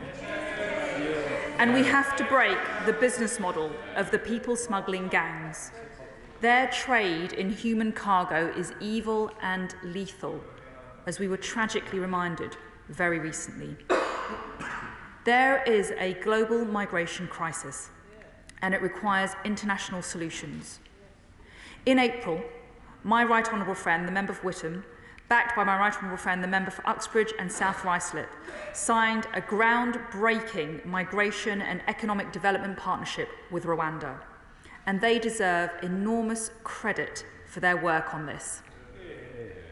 We agreed that people who come to the UK via dangerous, illegal and unnecessary means can be relocated to Rwanda to have their asylum claims considered there. Those in need of protection will be given up to 5 years of support, including education and employment training, along with help with integration, accommodation and healthcare. Being relocated to Rwanda is not a punishment, but an innovative way of addressing a major problem to redress the imbalance between illegal and legal migration routes. It will also ensure that those in genuine need of international protection are provided with it in Rwanda. It is a humane and practical alternative for those who come here through dangerous, illegal and unnecessary routes. And by making it clear that they cannot expect to stay in the UK, we will deter more people from coming here and make such routes unviable. There has been a great deal of misinformation about Rwanda. I visited Rwanda myself several years ago. She's a state party to the 1951 United Nations Refugee Convention and the 7 core United Nations Human Rights Conventions. It is a safe and dynamic country with a thriving economy. It has an excellent record of supporting refugees and vulnerable migrants. The UN has used Rwanda for the relocation of vulnerable migrants from Libya, and this was first funded by the European Union. Many migrants, including refugees, have already built excellent lives in Rwanda, and our partnership is a significant investment in that country and further strengthens our relationship. A myth still persists that the Home Office Permanent Secretary opposed this agreement. For the record, he did not. Nor did he assert that it is definitely poor value for money. He stated in his role as accounting officer that the policy is regular, proper and feasible, but there is not currently sufficient evidence to demonstrate value for money. As he would be the first to agree, it's for ministers to take decisions, having received officials' advice. And once the partnership is up and running, he will continue to monitor its efficacy, including value for money. Now, in June, the first plane was ready to relocate people to Rwanda. Our domestic courts, the High Court, the Court of Appeal, and the Supreme Court upheld our right to send the flight. However, following an order by an out-of-hours judge in the European Court of Human Rights, the flight was cancelled. The European Court of Human Rights did not rule that the policy or relocations were unlawful, but it prohibited the removal of specific people. This was a without notice order, and the UK was not invited to make representations to oppose it. Mr. Speaker, as a result, we've been unable to operate relocation flights pending ongoing legal proceedings. However, we have continued to prepare by issuing notices of intent for those eligible for relocation. And my right honourable friend, the Prime Minister, recently outlined a comprehensive new approach to illegal migration. Now, a judicial review was brought against the Rwanda partnership by a number of organisations and individual asylum seekers. The first part of proceedings considered a case that the partnership is unlawful. Part 2 argued that UK domestic processes under the partnership were unfair. And Part 3 that the policy is contrary to data protection laws. Today, the High Court, in a judgment spanning over 130 pages, Lord Justice Lewis and Mr Justice Swift held that it is indeed lawful for the government to make arrangements for relocating asylum seekers to Rwanda and for their asylum claims to be determined in Rwanda rather than in the United Kingdom. The court held further that the relocation of asylum seekers to Rwanda is consistent with the Refugee Convention and with the statutory and other legal obligations upon the government, including obligations imposed by the Human Rights Act. Mr Speaker, this judgment thoroughly vindicates the Rwanda partnership. Yeah. I spoke earlier today with my Rwandan counterpart, the Rwanda Minister Vincent Biruta, and we both confirmed our joint and steadfast resolve to deliver this partnership at scale as soon as possible. It's what the overwhelming majority of the British people want to see happen. The sooner it is up and running, the sooner we will break the business model of the evil gangs and bring an end to these illegal, unnecessary and unsafe channel crossings. Now that our courts have affirmed its legality, I invite the opposition to get behind this plan. Yeah. And I commend this statement to the House. Yeah. I call the Shadow Home Secretary Yvette Cooper. Thank you, Mr Speaker. The government has failed to stop criminal gangs putting lives at risk and proliferating along our borders. They failed to prosecute or convict the gang members, and they've failed to take basic asylum decisions, which are down by 40% in the last 6 years. And instead of sorting those problems out, they have put forward an unworkable, unethical, extremely expensive Rwanda plan, which risks making trafficking worse. Yep. Now, the Home Secretary describes today's court judgment as a vindication. I have to wonder whether she has read it, because it sets out evidence of serious problems in Home Office decision-making, identifies significant financial costs of this scheme, and also very limited numbers of people who will be covered, and certainly no evidence that this will act as a deterrent or address the serious problems that we face.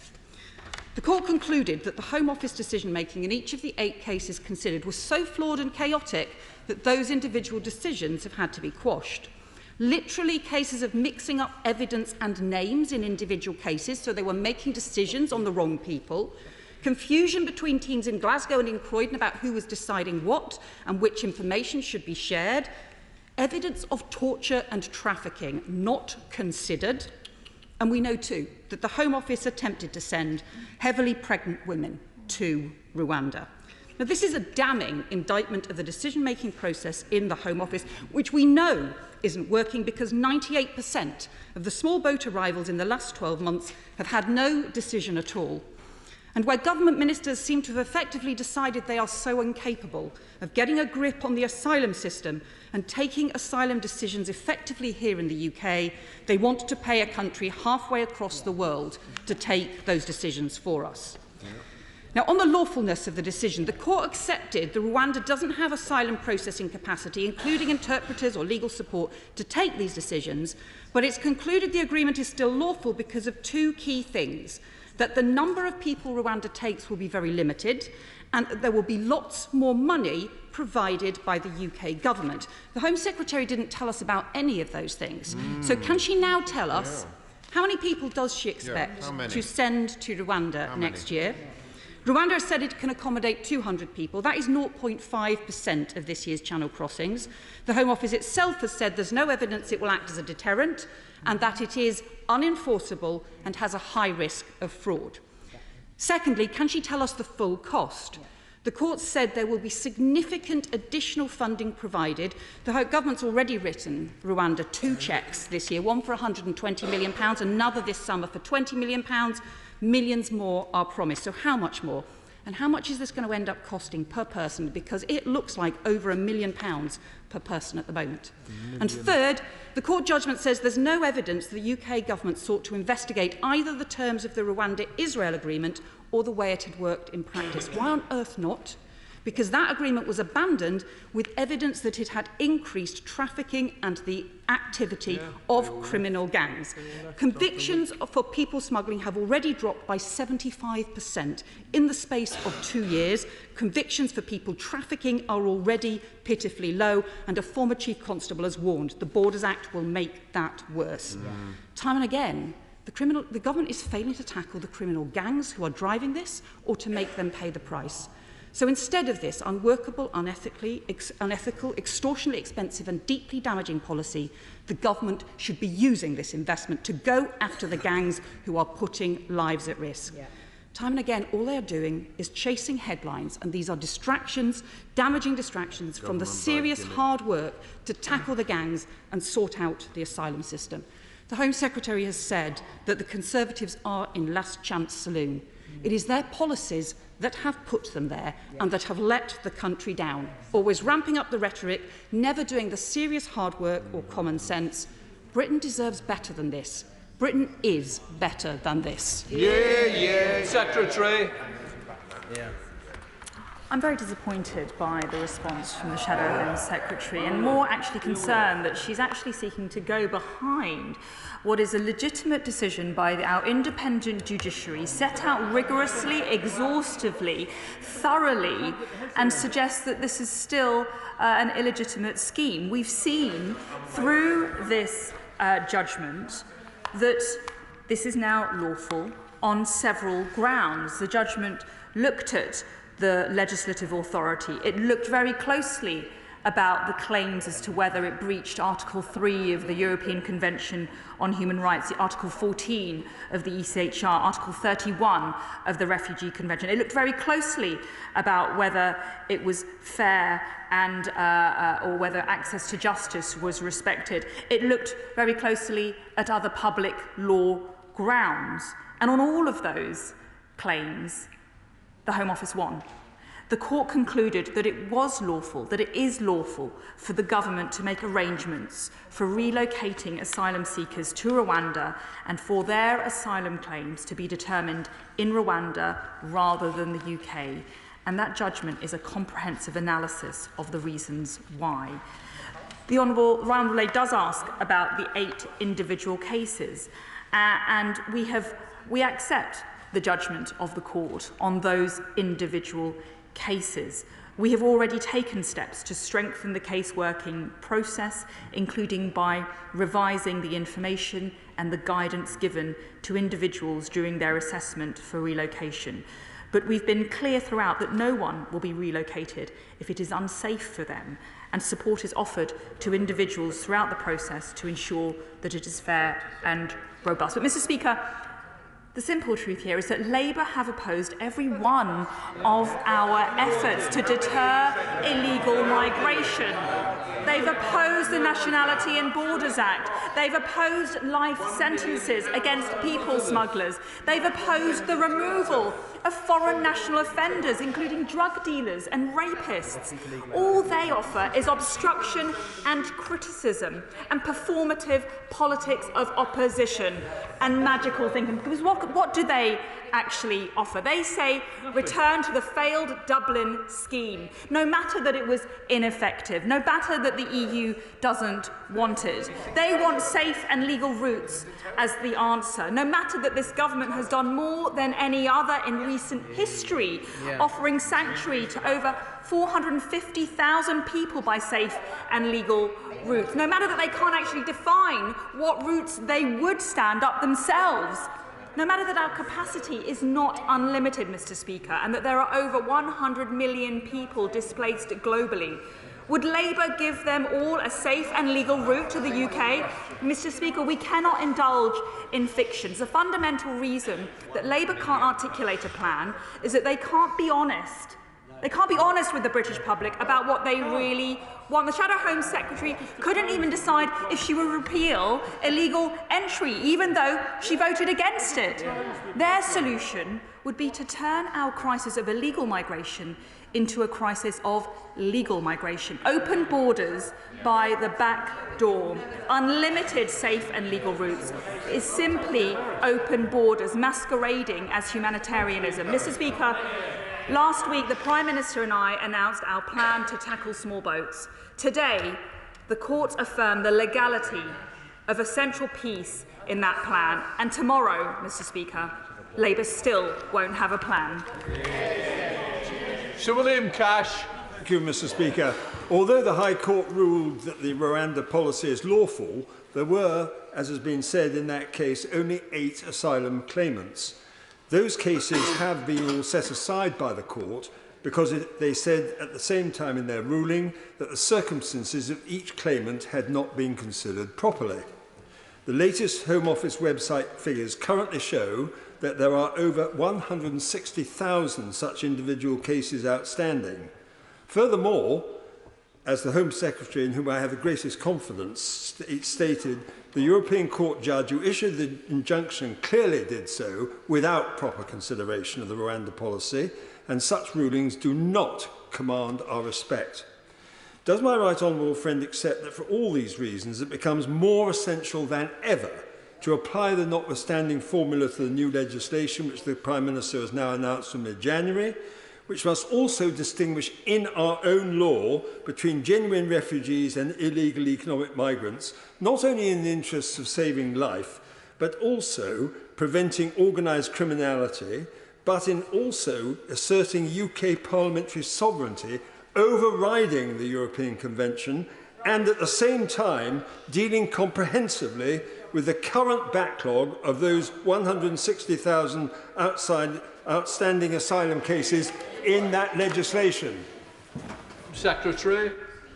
Well, my honourable friend makes a very important point, and what I want to be clear about is that the European Court of Human Rights did not rule on the lawfulness of our policy. It did not rule that the policy or relocations were unlawful, but it did nonetheless prohibit the removal of the individuals on the 14th of June flight via interim and injunctive relief. We have a proud tradition of defending fundamental rights in this country, and we will always retain a robust approach to protecting and preserving human rights. However, that does not mean that we will have a migration system that can be abused and exploited by those who don't have legitimate claims to be here. And as the Prime Minister announced last week, we will be bringing forward legislation to ensure that we have a robust migration system and secure borders. Yeah.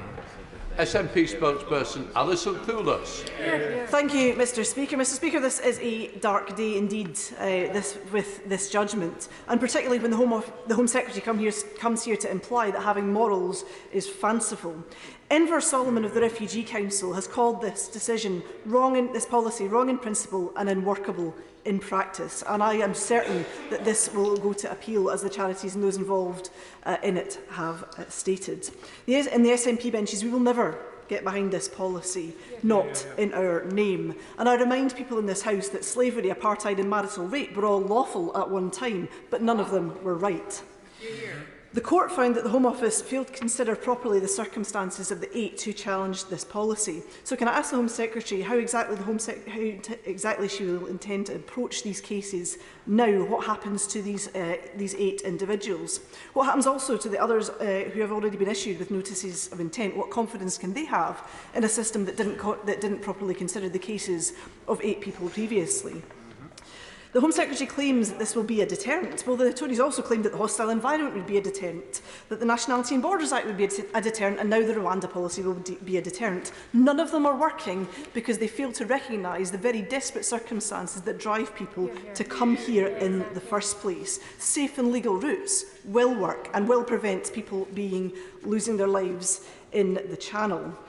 The Home Secretary in her statement talked about the trade in human cargo, and we all want to tackle the people smugglers that exploit people in the most vulnerable of circumstances. But I ask her, what else is this policy, this Rwanda policy, but state-sponsored people trafficking? Can I ask her how many people are actually going to be removed to Rwanda? It's going to be a tiny, tiny proportion, and therefore any deterrent effect that they claim is not going to be proper. Can I ask her the total cost, lastly, of this scheme as well, this unworkable scheme? Because how much money has been spent on it already? How much of it has gone in the legal case? And how much would have been better spent dealing with the catastrophic backlog of cases that the Tories have created? Secretary. Well, I'm afraid that the Honourable Lady's ideological zeal is blinding and preventing her from taking a rational approach. I'm very proud of the fact that we've welcomed 450,000 people through safe and legal routes to this country since 2015, and I don't think anyone can claim that we aren't forward-leaning on all of this. And I think that the Honourable Lady and her party really needs to be honest about their position with the British people. They stand for open borders and uncontrolled migration. Jacob Rees-Mogg. Mr Deputy Speaker, Parliament has legislated, our courts have ruled.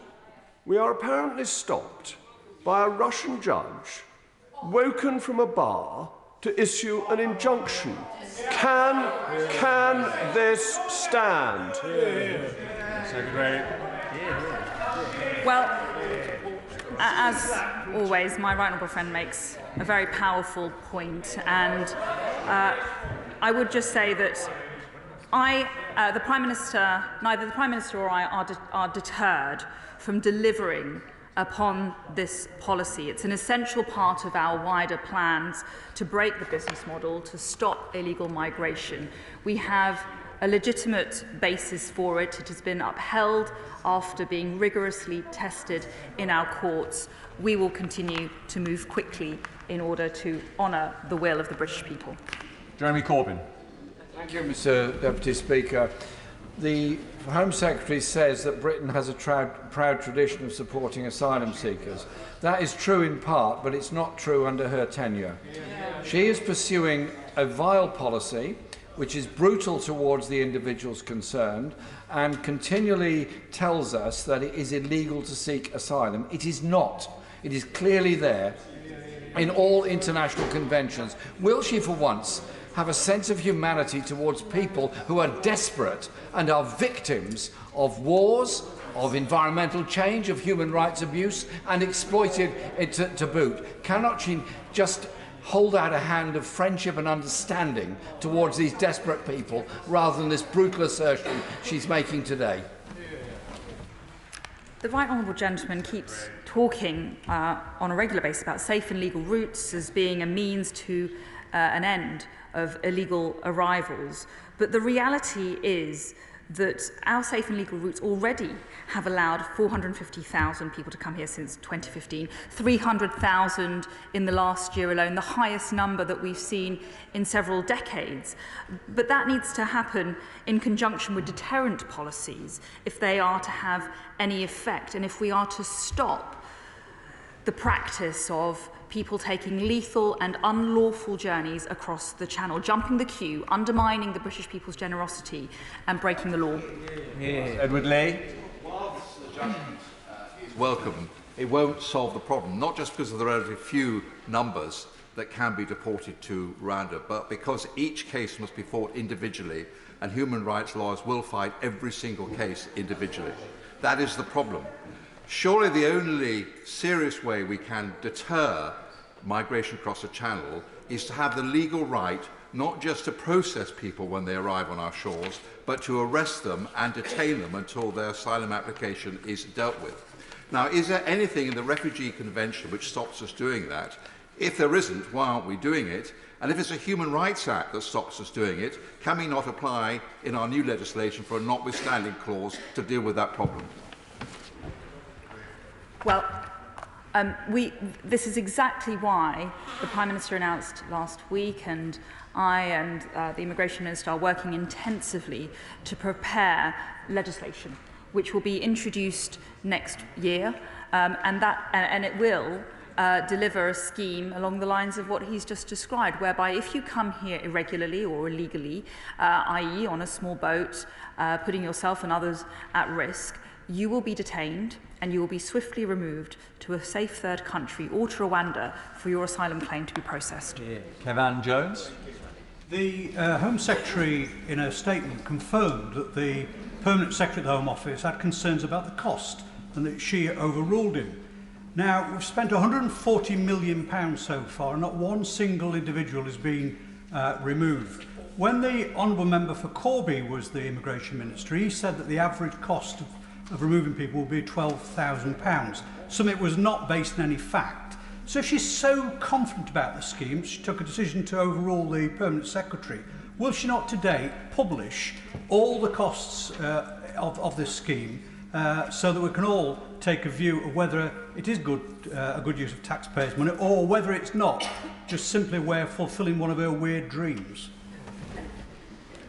The honourable gentleman needs to get his facts right, because actually the policy was, the agreement was struck between my predecessor, the right honourable friend, my right honourable friend, the member for Whittam, and the Rwandan government. But I support the work that she did and the achievement that she struck, which is that that the agreement, it represents a long-term policy. It's expected to last for at least 5 years, and the costs and the payments will depend on the number of people relocated, the timing of when that happens, and the outcomes of the individual cases. Of course, we've been held up by litigation, and once the litigation process comes to an end, we will move quickly to deliver it and deliver value for money. Yeah. Natalie Elpheg. I am saddened that following last week's tragic events, neither the Shadow Home Secretary or the SNP front bench are prepared to actually say that people should not be getting into these boats in the first place. They should be claiming refuge and asylum in one of the 149 convention countries, many of which they will have gone through.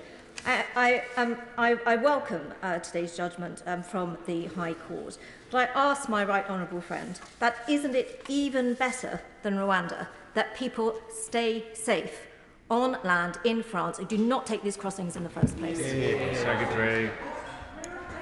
My honourable friend is absolutely right. People should not be making this journey.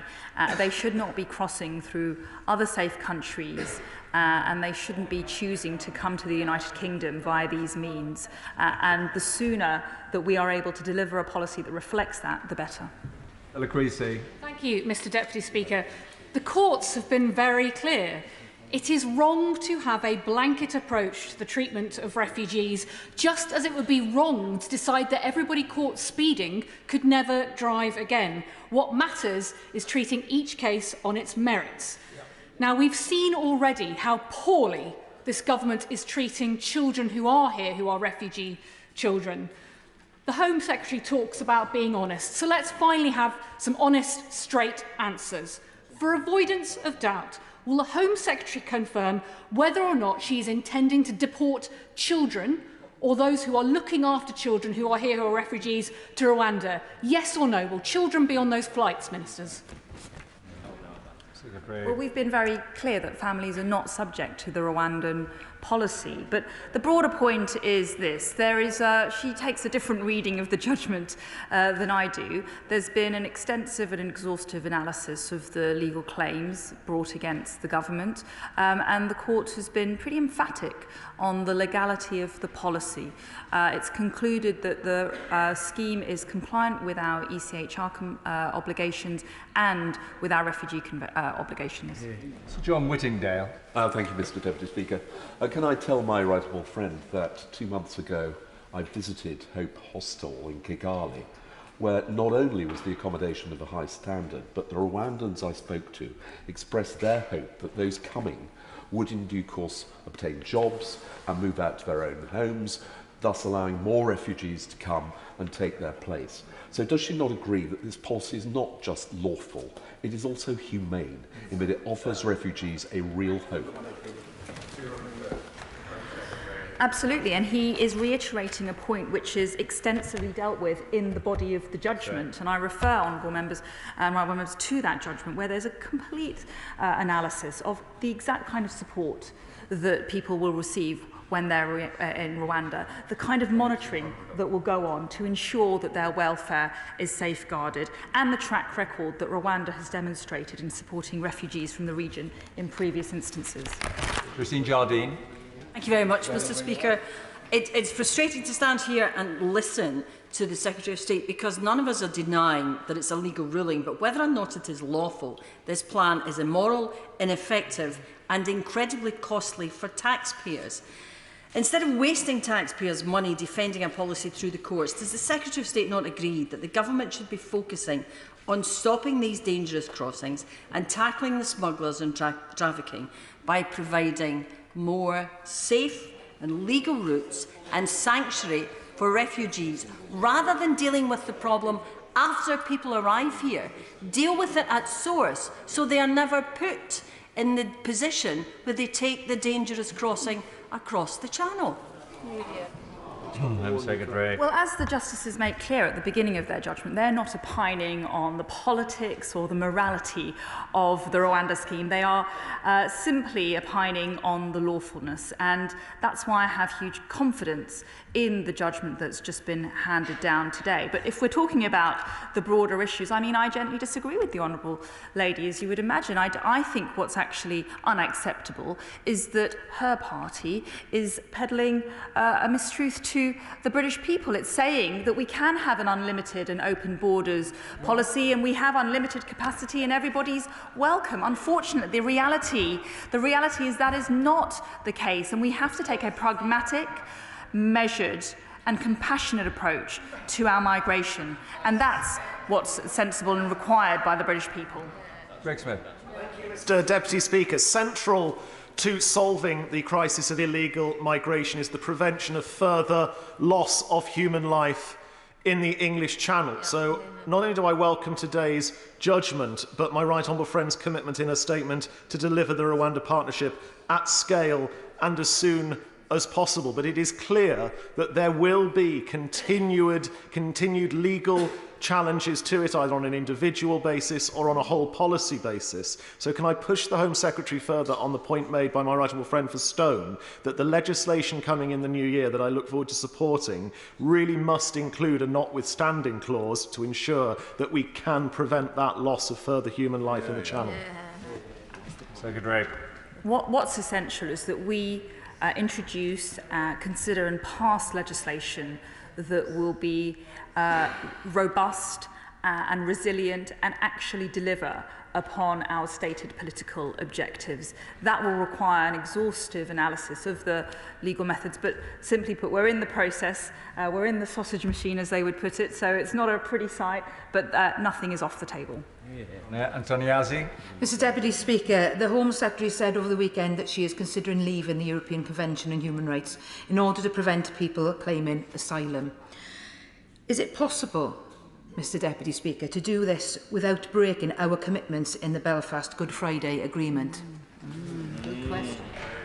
I think what's clear is that there are evident challenges with the way in which international conventions and agreements relating to migration are working in the 21st century. I think there are legitimate questions that at the international level all nation states are grappling with. I've seen that firsthand when I've spoken to my counterparts at the Calais Group or other international partners.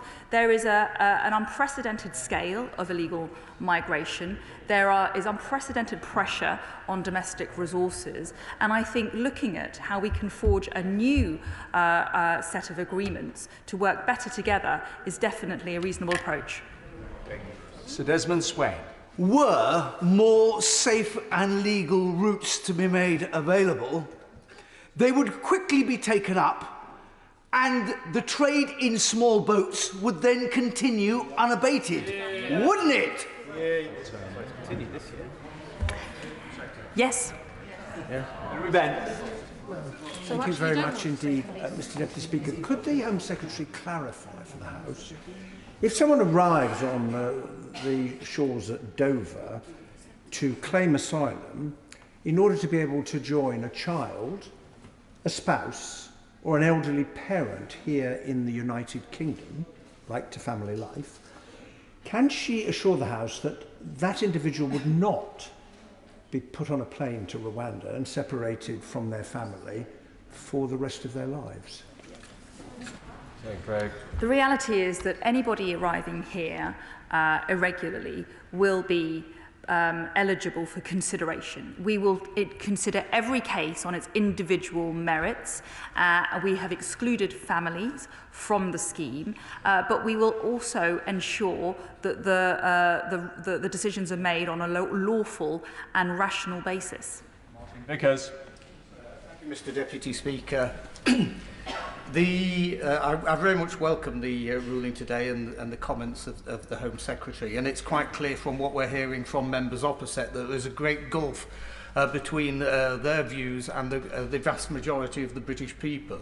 Overwhelmingly, my constituents want to see the Home Secretary and the Prime Minister's proposals implemented as quickly as possible. In particular, there is genuine concern about the speed of processing the many cases, and although additional staff are being taken on, the pitiful number of cases they're dealing with on a weekly basis needs to be dramatically improved. Can my right honourable friend assure me that action is being taken to ensure that happens?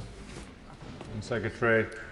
Processing asylum claims is one core element of solving the challenge more broadly, and that's why it's right that we're increasing the number of caseworkers, increasing their specialism, streamlining the process, because ultimately we want to bear down on the numbers of people waiting for a decision from the Home Office. Caroline Lucas. Thank you, Mr Deputy Speaker. The Home Secretary says she's taking a deterrent approach, but it's plain that today's judgment cannot and will not function as a so-called deterrent, since the whole point of this vile policy of expelling asylum seekers to Rwanda is that expulsion was supposed to happen automatically and rapidly for anyone without a prior permission to come here via a refugee scheme.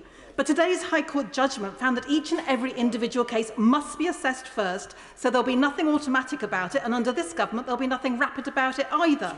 So will she put a permanent end to this useless cruelty, provide safe and legal routes, and ensure that such routes actually function, because the one from Afghanistan currently doesn't? And will she stop saying that this policy has the support of the British people? There is a recent poll from YouGov that shows that just 10% actually support this. The British people are better than this vile British government. Secretary. Well, I think that the reality is that we are supported in taking control over our borders. That was reflected in the 2016 referendum, endorsed in the 2019 referendum election. And we have made clear that we will do whatever it takes to ensure we make progress on stopping illegal migration, we bring an end to people taking this lethal journey, and ultimately we restore integrity to our immigration system. Tom Hunt. Deputy Speaker, I welcome the judgment today. I find it deeply frustrating, though, that just one isolated judge can delay this process for around 6 or 7 months. Will the Home Secretary give me some sense of a timescales? You've had today's judgment. When are the first flights going to take off? That is what we all want to see, and that's when my constituents will begin to rest easy, when they can see those flights taken off. And also, finally, we will probably have to strike agreements with other countries. Can the Home Secretary assure me that when we do strike agreements with other countries, they are not delayed in the same way that this one has been delayed, and we don't go through exactly the same motions again, which take oh so long? Well, he's right that we've always maintained that this policy is lawful, and today the court has upheld that. We know that there are further legal challenges that are possible, and we will continue to vigorously defend this in the courts going forward. But once the litigation process has come to an end, we will move swiftly to be in a position to operationalise it and deliver on our promise. Joanna Cherry. Deputy Speaker, can I just caution the Home Secretary gently against getting too overexcited about a decision at first instance? Often important constitutional decisions at first instance are overturned on appeal. Think of example for recently when the last Prime Minister won unlawfully prorogued Parliament. And I think an appeal here is inevitable. And in the meantime, removals to Rwanda can't take place because of the interim measures issued by the European Court of Human Rights. And maybe she'd like to explain to some of her backbenchers the concept of an interim order issued by a judge sitting alone to preserve the status quo, which happens, I believe, in English law regularly by way of injunction. But my question to her is this. She seems to be implying that she will obtemper the order of the European Court of Human Rights, which of course was issued under Article 34 of the Convention, which the United Kingdom is bound by. But I know she's not a great fan of the Convention, and a lot of her backbenchers are asking her about this notwithstanding clause. So can I ask her this? Is it her intention to domestically legislate her way out of our international treaty obligations? Well, it's not appropriate for me to speculate on the response of the claimants or whether there will be any subsequent appeals following today's judgment. We welcome today's findings and we will vigorously defend any appeal on the substantive matters of the lawfulness of the policy. We've been clear that in designing and introducing our legislation next year, we will have to ensure that it is sufficiently robust to promote a scheme that that means that if you are arriving here illegally, you will be detained and you'll be swiftly removed to a safe country for your asylum claim to be processed. Philip Hollobane. Kettering welcome the High Court judgment and want to see these relocation flights to Rwanda take off as soon as possible. They will be very concerned to hear today that this could be subject to further judicial delay. Could the Home Secretary outline to my constituents in Kettering how long she anticipates that judicial delay will be, and when can I tell my constituents that the flights will take off? Well, the reality of litigation is that there are appeal rights. There is a hearing on the 16th of January at which the claimants and the Home Office will make representations regarding any applications to appeal. The court will decide the next steps, if any, in UK litigation. We are currently considering the UK's, the Home Office's position with my legal team, so it wouldn't be appropriate for me to discuss what our strategy is in the meantime. But yes, there is a hearing on the 16th of January to consider appeal applications. Jim Shannon. Thank you, Mr. Deputy Speaker. The Right Honourable Lady tries very hard to find the way forward on a solution, which I absolutely acknowledge and defer to the High Court ruling. I say this with great respect to the Right Honourable Lady. What is clear is that we have a duty of care, and I believe, along with many others in this nation, in this House today and outside of this House, do not believe that this scheme fulfils our moral obligation. So can the Secretary of State again confirm that should another way of dealing with the current situation is identified, better regulation in English Channel, better processes in France, more acceptable or extra ways of migration for those who wish to, and there will be others, that this will be given consideration, as I do believe that there has to be a more compassionate approach that can be taken. I think the solution involves a multifaceted approach, and that's why we are working very closely with the French. And I was very pleased to strike an agreement last month with my French counterpart to bolster our cooperation on the Channel. Information and intelligence sharing for the first time ever, UK border force officials working hand in hand with our French counterparts in France. That's why I've also worked closely with other interior ministers from European nations on this similar issue. That's why we need to work on our asylum backlog. That's why we need to introduce legislation. The Rwanda scheme is one element of a very multidimensional programme, and I think we need all elements to work in tandem. Jack Brereton. Mr Deputy Speaker, as the Home Secretary knows, Stoke-on-Trent has already done more than our fair share, and this has put huge pressure on our local public services. So would my right honourable friend agree that it's really important that we get on now with delivering this policy and get on with those flights as soon as possible? Well, I pay tribute to him and his Stoke parliamentary colleagues, the local authorities and all of those involved in supporting asylum seekers in Stoke. And I know that there is a high number of people currently accommodated in his area. It is therefore vital that we stop people coming in the first place, and delivering the Rwanda partnership is key to making that happen. And Kaiser. Deputy Speaker, it's the super rich and those on luxury yachts, not small boats, that people should be scared of. Asylum seekers are people just like us. They have hopes, dreams and aspirations. This policy could be legally sound, but it's immoral and a waste of taxpayers' money. This cruel government should be ashamed of themselves. The Home Secretary in her statement said, this judgment thoroughly vindicates the Rwanda partnership, and that it's what the overwhelmingly majority of the British people want to see happen. Of course, the Rwanda partnership wasn't in the Tory manifesto, so can she evidence this support, that people across all four nations want the Rwanda deal, because Scotland certainly doesn't, and Scotland will continue to reject these xenophobic policies. Well, the reality is that actually stopping people taking the journey in the first place is the compassionate and pragmatic approach. It delivers for the British people, but it also sends a message to those people smugglers, human traffickers, and those who are deliberately taking the journey to come here for illegitimate means not to do so. That's the sensible approach going forward. Mr Deputy Speaker, could I welcome the judgment today that confirms the government's policy is legal and will be a step forward to implementing what the Prime Minister said last week. The Home Secretary is right that we need to destroy break the business model of the people smugglers. Does she agree with me that it's not enough just to go after the supply, even though those people are immoral and parasitic? We need to destroy the demand for these journeys in the first place. And the way we'll achieve that is by making clear that those that come by boat won't be allowed to stay in this country. That's what worked in Australia. That's what will work here.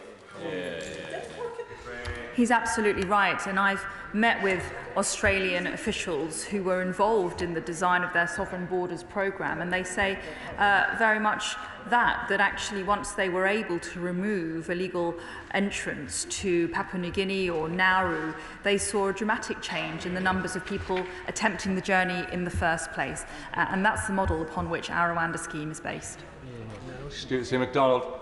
If every country took this government's approach, this Rwanda approach, the countries who already host the overwhelming majority of refugees, the Jordans, the Lebanons, the Pakistans, the Ugandas of this world, the first countries, they would instead be required to host all of them, while wealthy Western countries like the United Kingdom could pick and choose if and when they wanted to help out. What this government is arguing for is the end to the international system of refugee protection, is it not? Well said. Of course it is. I really disagree with the moral high ground that my honourable friend seems to be taking here. In light of Scotland's paltry record in taking asylum seekers, they've refused to take anybody who's come here on a small boat. And that, Mr Speaker, is unacceptable. Thank you, Mr Deputy Speaker. I welcome the statement today and the judgment, but will the Secretary of State confirm to this House that she will continue to use every tool in her power to stop these boats? As you can see, the opposition and there will be the human rights lawyers who will try and stop what the good work that the Secretary of State is doing, because the people of Doncaster are tired of being taken advantage of by these illegal immigrants. So will she confirm to the House that she will continue to use every power that she has? Well, my honourable friend not only speaks for the people of Doncaster, but he speaks for the people of Britain in his question there, and expressing the sentiment that the British people are tired and they want this problem to be fixed. It's only this government that's going to do it. Patrick Grady. Thank you, Mr Deputy Speaker. How many of the people who were pulled from the Channel last week does she think should be sent to Rwanda? They wouldn't be. Well, the incident last week was tragic. People died. precious human lives were lost. People had been exploited and took a journey which was unlawful and lethal and in the end tragic. That's what we want to bring to an end. Thank you, Mr Deputy Speaker. The court found that the Home Office would have to consider asylum seekers' particular circumstances before deporting them to Rwanda. Does the Home Secretary acknowledge that this defeats the purpose of this scheme, where the original intent was to have applications assessed in Rwanda under Rwandan law, and as such will she reconsider? Well, the judgment is very clear that our arrangement, which means that people will be relocated to Rwanda for their asylum claims to be processed, and then they will be resettled there, that's been found to be lawful, and there's been an extensive analysis of all the potential legal claims that could render that unlawful, and the Home Office has won. Comes to the end of that statement. I'd like to thank the Home Secretary for her statement today and responding to questions for over 50 minutes. And we're now moving on to the next statement, which is on the Convention on Biodiversity, COP15 outcomes. And I call Therese Coppey. Thank you, Mr Deputy Speaker. With your permission, I'd like to update the House on the outcome of COP15 of the Convention on Biodiversity, which was held in Montreal, and from which I have just returned. For too long, nature has been overlooked, the Cinderella of the story. But flora and fauna are important in and of themselves. Nature is both the essential foundation and a powerful engine for our economies. And helping nature recover is one of the most effective, cost-effective ways we can tackle so many challenges, including the causes and impacts of climate change, thirst, hunger and health, and bolstering peace and prosperity. Early this morning, the world came together to secure the strong, ambitious global framework we need to catalyse a decade of environmental action on the scale of the Paris Agreement as for climate, putting nature firmly on the map. The agreement includes global targets to protect at least 30% of the world's land and at least 30% of the global ocean by 2030, and to see natural systems restored, populations of species recovering, and extinctions halted. It includes reporting and review mechanisms that will hold all of us to account for making timely progress on bringing our promises to life. And it includes commitments on digital sequence information to make sure communities in nature-rich countries feel the benefit of sharing the solutions that we know their flora and fauna can provide. Behind the scenes, over many months now, we've been working with Ecuador, Gabon and the Maldives to develop the credible 10-point plan for financing biodiversity during this decade that played a critical role in getting this agreement over the line by giving nature-rich countries confidence in our collective willingness and ability to secure the investment needed to protect natural wonders on which their people, and in many cases the whole world, depends. And on the back of those efforts, public, private and philanthropic donors committed billions of dollars of new investment in nature. The agreement itself includes commitments to create a new international fund for nature, to increase investment in nature from all sources to $30 billion a year by 2030, and to accelerate the vital shifts that are already underway to make sure that our economies underpin our survival and our success. And I want to thank our team of ministers and pay tribute to all our UK civil servants from across government, as well as world-leading scientists from a range of British institutions, including Kew Gardens and JNCC. Mr Deputy Speaker, we've been on this journey since the last CBD COP14 that I attended in Egypt in 2018. And in meetings with delegations from around the world, time and again, we heard praise for the way our world-class UK negotiators helped to broker this agreement. We know from experience here in the UK that when we set ambitious targets, what we see is an acceleration of action to meet them across government, sectors and communities. And that is why we have worked so hard to secure these global targets. And just before I set off for Canada, I announced that we have taken the next steps towards leaving the environment in a better state than we found it. We're putting in a set of new stretching domestic targets into UK law under the Environment Act on air, water and waste, as well as nature, land and sea, to improve the state of the environment in our country. These targets will be challenging to meet, but they are achievable. And the global coalitions of ambition that we have been leading, co-leading and supporting will now shift towards supporting implementation of the new international nature agreement as well. Mr Deputy Speaker, the UK is committed to playing our part now and in the months and years ahead. And while no country can solve this alone, if we work together to make this a decade of action, we stand not just to avoid the worst impacts, but by securing the abundance, diversity and connectivity of life on Earth to build a better future for every generation to come. And I commend this statement to the House. Nobel. Thank you, Mr Deputy Speaker. I thank the Secretary of State for advance sight of her statement. The agreement signed in Montreal this morning to protect 30% of the planet for nature and restore 30% of the planet's degraded ecosystems is welcome news. That we are to protect a minimum of 30% of land and 30% of our seas is a benchmark we must adhere to avoid ecosystem collapse. I was glad to be part of the UK's delegation to COP15. The Secretary of State used her spot on the global stage to announce the UK's environmental targets, the ones where she missed her own legally binding deadline in October. I note, Mr Deputy Speaker, that the Secretary of State didn't announce the delayed targets to the House first in the proper way, and I think that speaks volumes. We are still to have an oral statement on those targets. It's quite astonishing then that after all of the warm world, the government's own targets do not include a 30% goal for protecting nature. The Secretary of State compared nature to Cinderella, Mr Deputy Speaker. If that's the case, then the members for Camborne and Redruth, North East Hampshire and Suffolk Coastal must be the cruel stepsisters who have neglected her during their time in charge. The government also failed to include overall measures for water quality and protected sites in their targets. The reality of the Secretary of State's watered-down targets means our country and our communities will face even more toxic air and more sewage dumping for longer. A cynic's view might be the government is happy to commit to non-legally binding targets in Montreal whilst shirking any real responsibility at home. Ambitious environmental leadership means, at the very least, ensuring clean air, clean water and access to nature. It doesn't matter how the government try to dress it up. Their targets do not go anywhere near far enough, and it's our communities that will suffer as a result.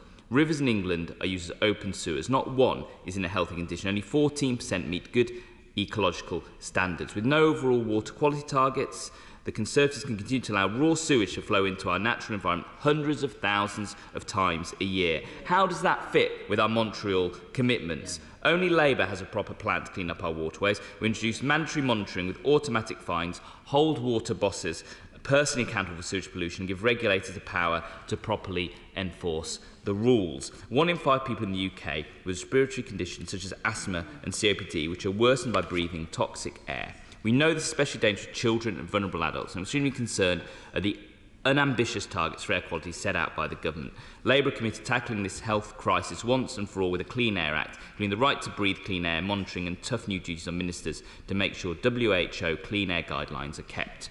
Of the 20 UN biodiversity targets agreed to in 2010, the UK has missed 17. 17, Mr Deputy Speaker. When it comes to the environment, the government constantly make the wrong choices, delay vital action, duck the urgent challenges. Failure to deliver on environment targets at home show their promise at COP15 mean very little. The Secretary of State's own colleague at COP, the Lord Goldsmith, described the UK as one of the most nature depleted on the planet. The Environment Act must target on species abundance, which they were forced to concede by opposition amendments, promised only to halt the decline of species by 2030. How does that now sit with our Montreal commitments? Mr Deputy Speaker, it's clear from the Secretary of State's watered-down environmental targets this Conservative government have given up on governing. Well, Mr Speaker, I've never heard such rubbish from the opposition, but I'm really quite sad about this. For a start, let's just get it clear. The honourable member was, it was good that he went to Montreal, but he was not a member of the UK government's delegation. But I'm glad that he went anyway, as did other members. And at the first opportunity, after getting clearance for the targets, I did inform Parliament, and a written ministerial statement was laid in the Lords on Friday before I made a short announcement into when I was in Montreal. So in terms of, I'm very clear, Mr Deputy Speaker, genuinely, this agreement would not have been as strong if it had not been for the efforts of the UK government. Even this morning, in the dark hours in Montreal, the text was reopened at our insistence to make sure that the depletion of nature was included in the text of what was agreed. At the same time, we have been working tirelessly, day in, day out during this negotiation to make sure that we did secure finances, because I'm very conscious of many nature-rich countries around the world need that financial support in order to make sure that nature is restored. Now, in terms of what we're planning to do here in the UK, Mr Deputy Speaker, Frankly, nature has been depleted ever since, frankly, the Industrial Revolution. That has recently been more recognised. That is why it is this government that put in place the Environment Act. By the way, that builds on a number of Environment Acts which previous Conservative administrations have put into place, recognising the importance of legislation, but also delivery in terms of that. The Honourable Gentleman refers to the air quality target. The only reason why we've kept what we consulted on of a 10 micrograms per metre cube for PM2.5 by 2040 is because the Labour Mayor in London is failing to deliver it. And I'm absolutely confident in the rest of the country it can be delivered by 2030, but that's why we will continue to try and make sure that air quality is a priority for mayors and for councils right around the country in that regard. In terms of moving forward, pretty much I think every SI has now been laid today. There is a slight delay on one of the SIs, but I expect those to be considered by both Houses of Parliament next month. They will come into law, but meanwhile we continue to work on our environmental improvement plan and making sure that the environment will be a better place than we inherited it. Hancock. Thank you very much, Mr Deputy Speaker. Will the Secretary of State say a few words about the need not only to stop the diminution across the world of biodiversity, but ultimately to get to a place where the expansion of nature can once again happen? It is a long way off, but isn't it true that the UK government leadership on this issue has just delivered a major landmark step forward, and we should all across this House be proud of the effort that the team's put in order to make as much progress as this.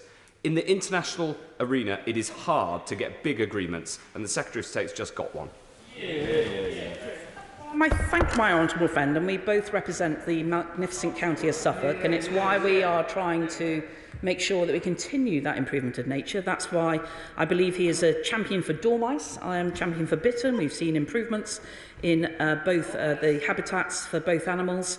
And it is critical that, frankly, a long-term situation like the environment, it's important that the House actually comes together to recognise the importance of what has been achieved, give credit, frankly, particularly to our civil servants in making that achievement, but also recognise the challenges ahead lie there for governments, for local councils, for industry, but also for individual choices that people make in what we are trying to do to not only protect the environment, but to enhance and restore and improve the environment in which we enjoy. David Linden. Thank you very much, Mr Deputy Speaker. I'm grateful to the Secretary of State for advance sight of our statement. Whether it's local schools like St Paul's Primary School in Shettleston with a focus on biodiversity in their school garden, or global summits like COP15, we all have our part to play, so we in these benches do welcome any progress made at COP15.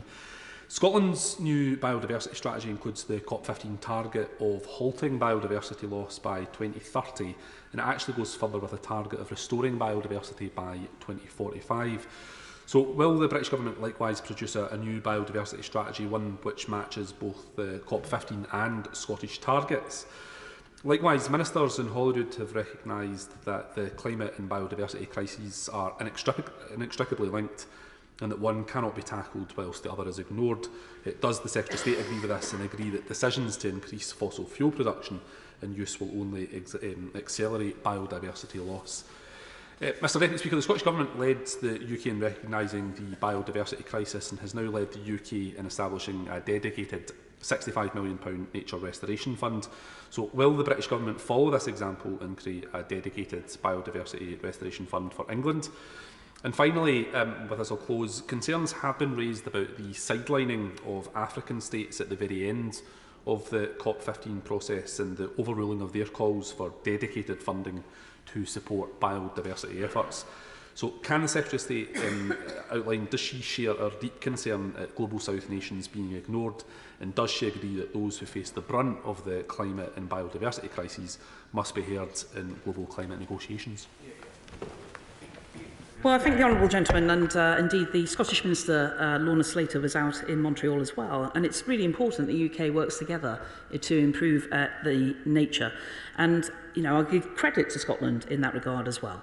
What I do want to say to him, though, is that we already have established funding in terms of the Nature for Climate Fund. We're already, through the Blue Planet Fund as well, undertaken a number of investments which will improve nature in this country, but also around the world, particularly thinking of Commonwealth countries, but overseas territories, and as he refers to, the South. That's why the importance of the £30 billion funding that will go in was particularly discussed back and forth, and the United Kingdom was very happy to make sure that got delivered, recognising that we do need to make sure all around the world that we have significant investment in that, and that the value is attributed to nature as much as it is to climate, if not even more. Because candidly, we can do as much as we like on tackling climate change, but if we don't preserve and restore nature, then it will effectively be for naught.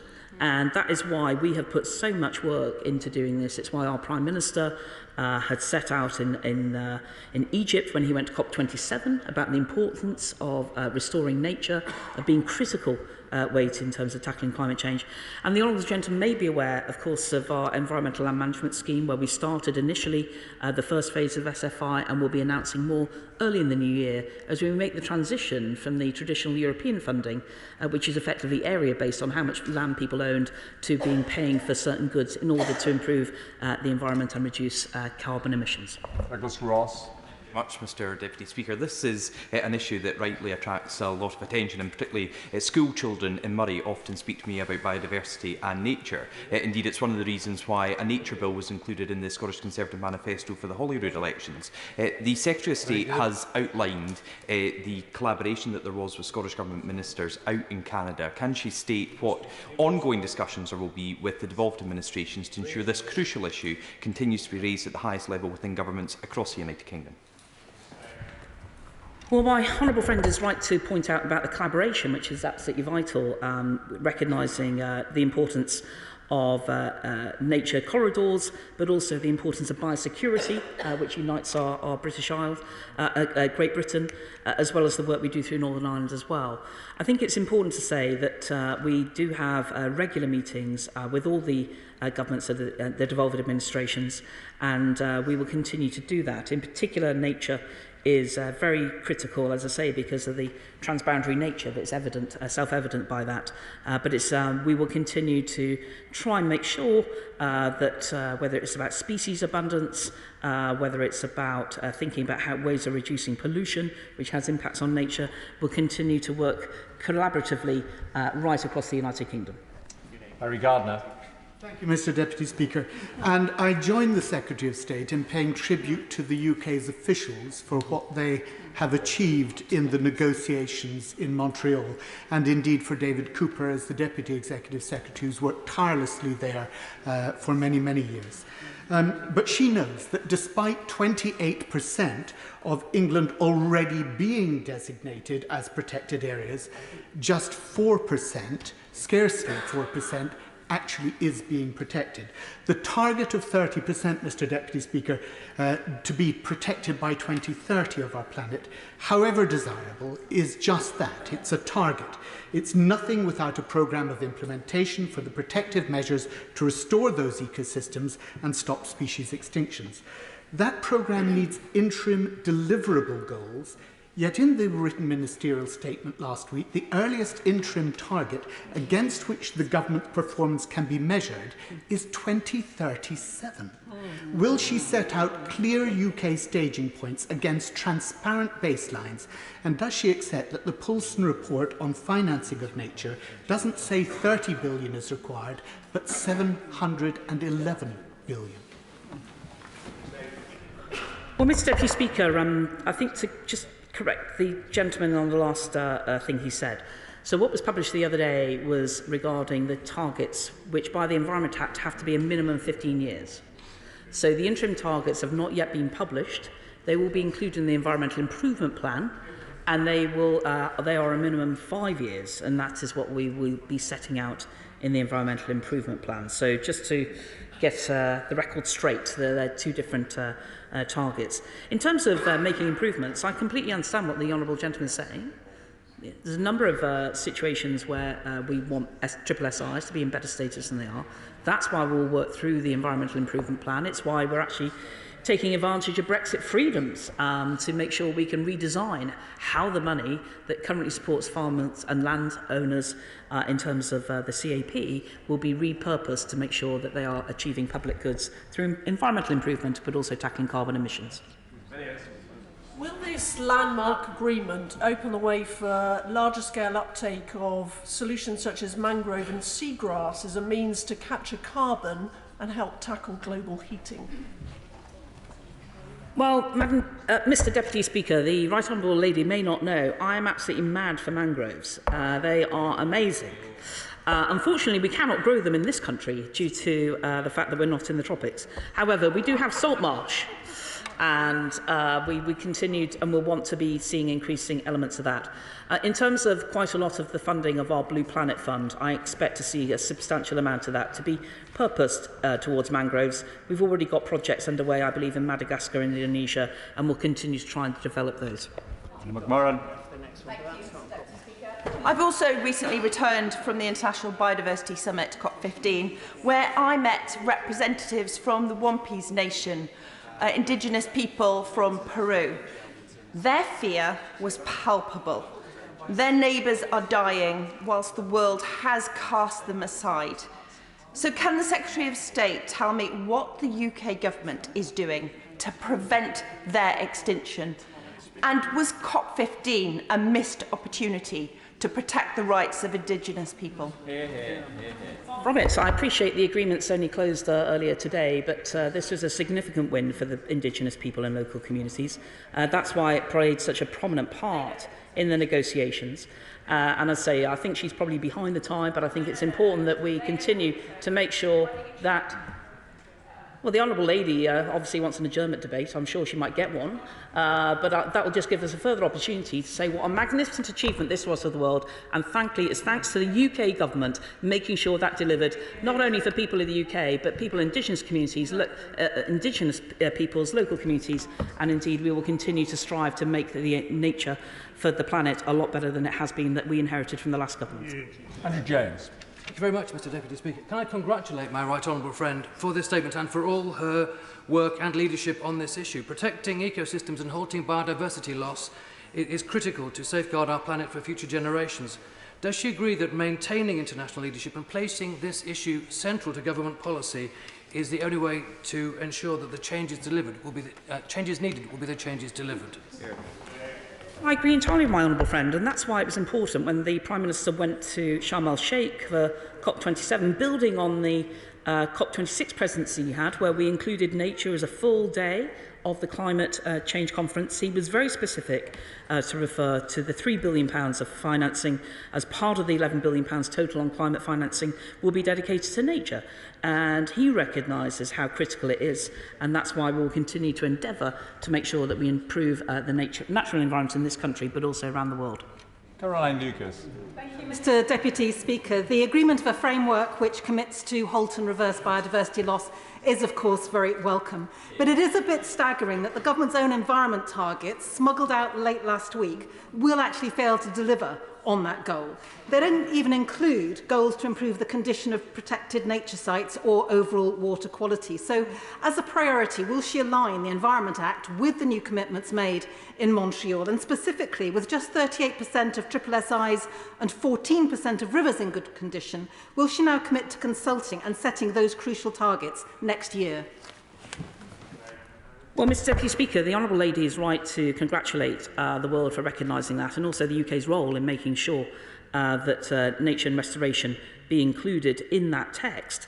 And even if she didn't include it, I can assure her that was the reason why it got put back into the text early this morning.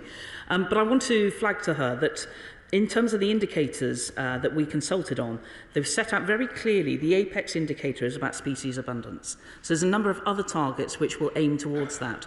By achieving that, I'm confident that we will achieve some of the other activities to which she refers, and that will include, of course, the increasing the number of hectares of habitats for nature in this country. Smith. Speaker. Protecting nature and increasing biodiversity is so often led by grassroots organisations. So can I invite the Secretary of State to commend the work of the Friends of Miss Wally's Field, led by Paul Wiggins in my constituency, who takes a piece of land between the freehold and ridge estate areas in Lancaster and does tree planting and wildflower planting and involves children from local schools at Castle View, Christchurch and Central Lancaster High School.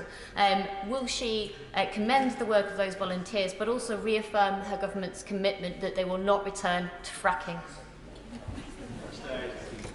Well, Mr Deputy Speaker, I do certainly commend the children and the volunteers to whom she refers.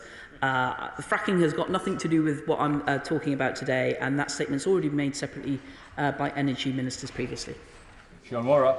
Thank you, Mr Deputy Speaker. Addressing biodiversity loss is an essential part of addressing climate change. But as with climate change, we see no sense of urgency or leadership in action from this government. Does the Secretary of State accept that her department's failure to set targets for water quality or habitat protections in England undermine talks at COP15? She calls nature the Cinderella of the story, but Cinderella was never forced to swim in sewage by the ugly sisters. That achievement belongs to this government. I can say our beaches are cleaner than we inherited them in 2010 from a Labour government. That's clear. She must be very proud of her previous Labour government record achievement on that. But what I will say to the Honourable Lady is it matters. It doesn't matter about the countryside, the coast. It matters in our urban environments as well. We already have existing targets when it comes to water quality. In fact, I was discussing that with my honourable friend, the Environmental Quality Minister today, about approaches that we're going to take to try and improve, in particular, water quality, thinking about chemicals within our water. That is particularly problematic in urban areas. And that is something that we need to work with local councils as well as the Environment Agency in order to try and get changes there so that we do clean up the water right around the country. And I'm sure that she'll join us when we need to take appropriate action in her constituency in the future. Here, Hobhouse. Deputy Speaker, a historic deal has been reached today, including a global target to conserve at least 30% of land and inland water, at a time when we know that not a single river in the UK is free from pollution. The government only last week scrapped the indicator on river health, the only measure for water companies and the public to know whether their water is clean. Without this indicator, how will my constituents in Bath in the future know that their water is clean? So I think the Honourable Lady is incorrect in her understanding about that. The targets are still in place about our aim to achieve 75% good ecological status of rivers by 2027. That's what we signed up to when we were part of the European Union. That's still our target today, and that's what we'll keep working on. It's important that we continue to try and improve the environment. She'll know that, of the difficult things that happen with air quality in her city, and we will continue to try and make sure that we take that right across the country. Hilary Benn. Thank you very much indeed, Mr Deputy Speaker. I join the Secretary of State and others in the House in welcoming this very important agreement.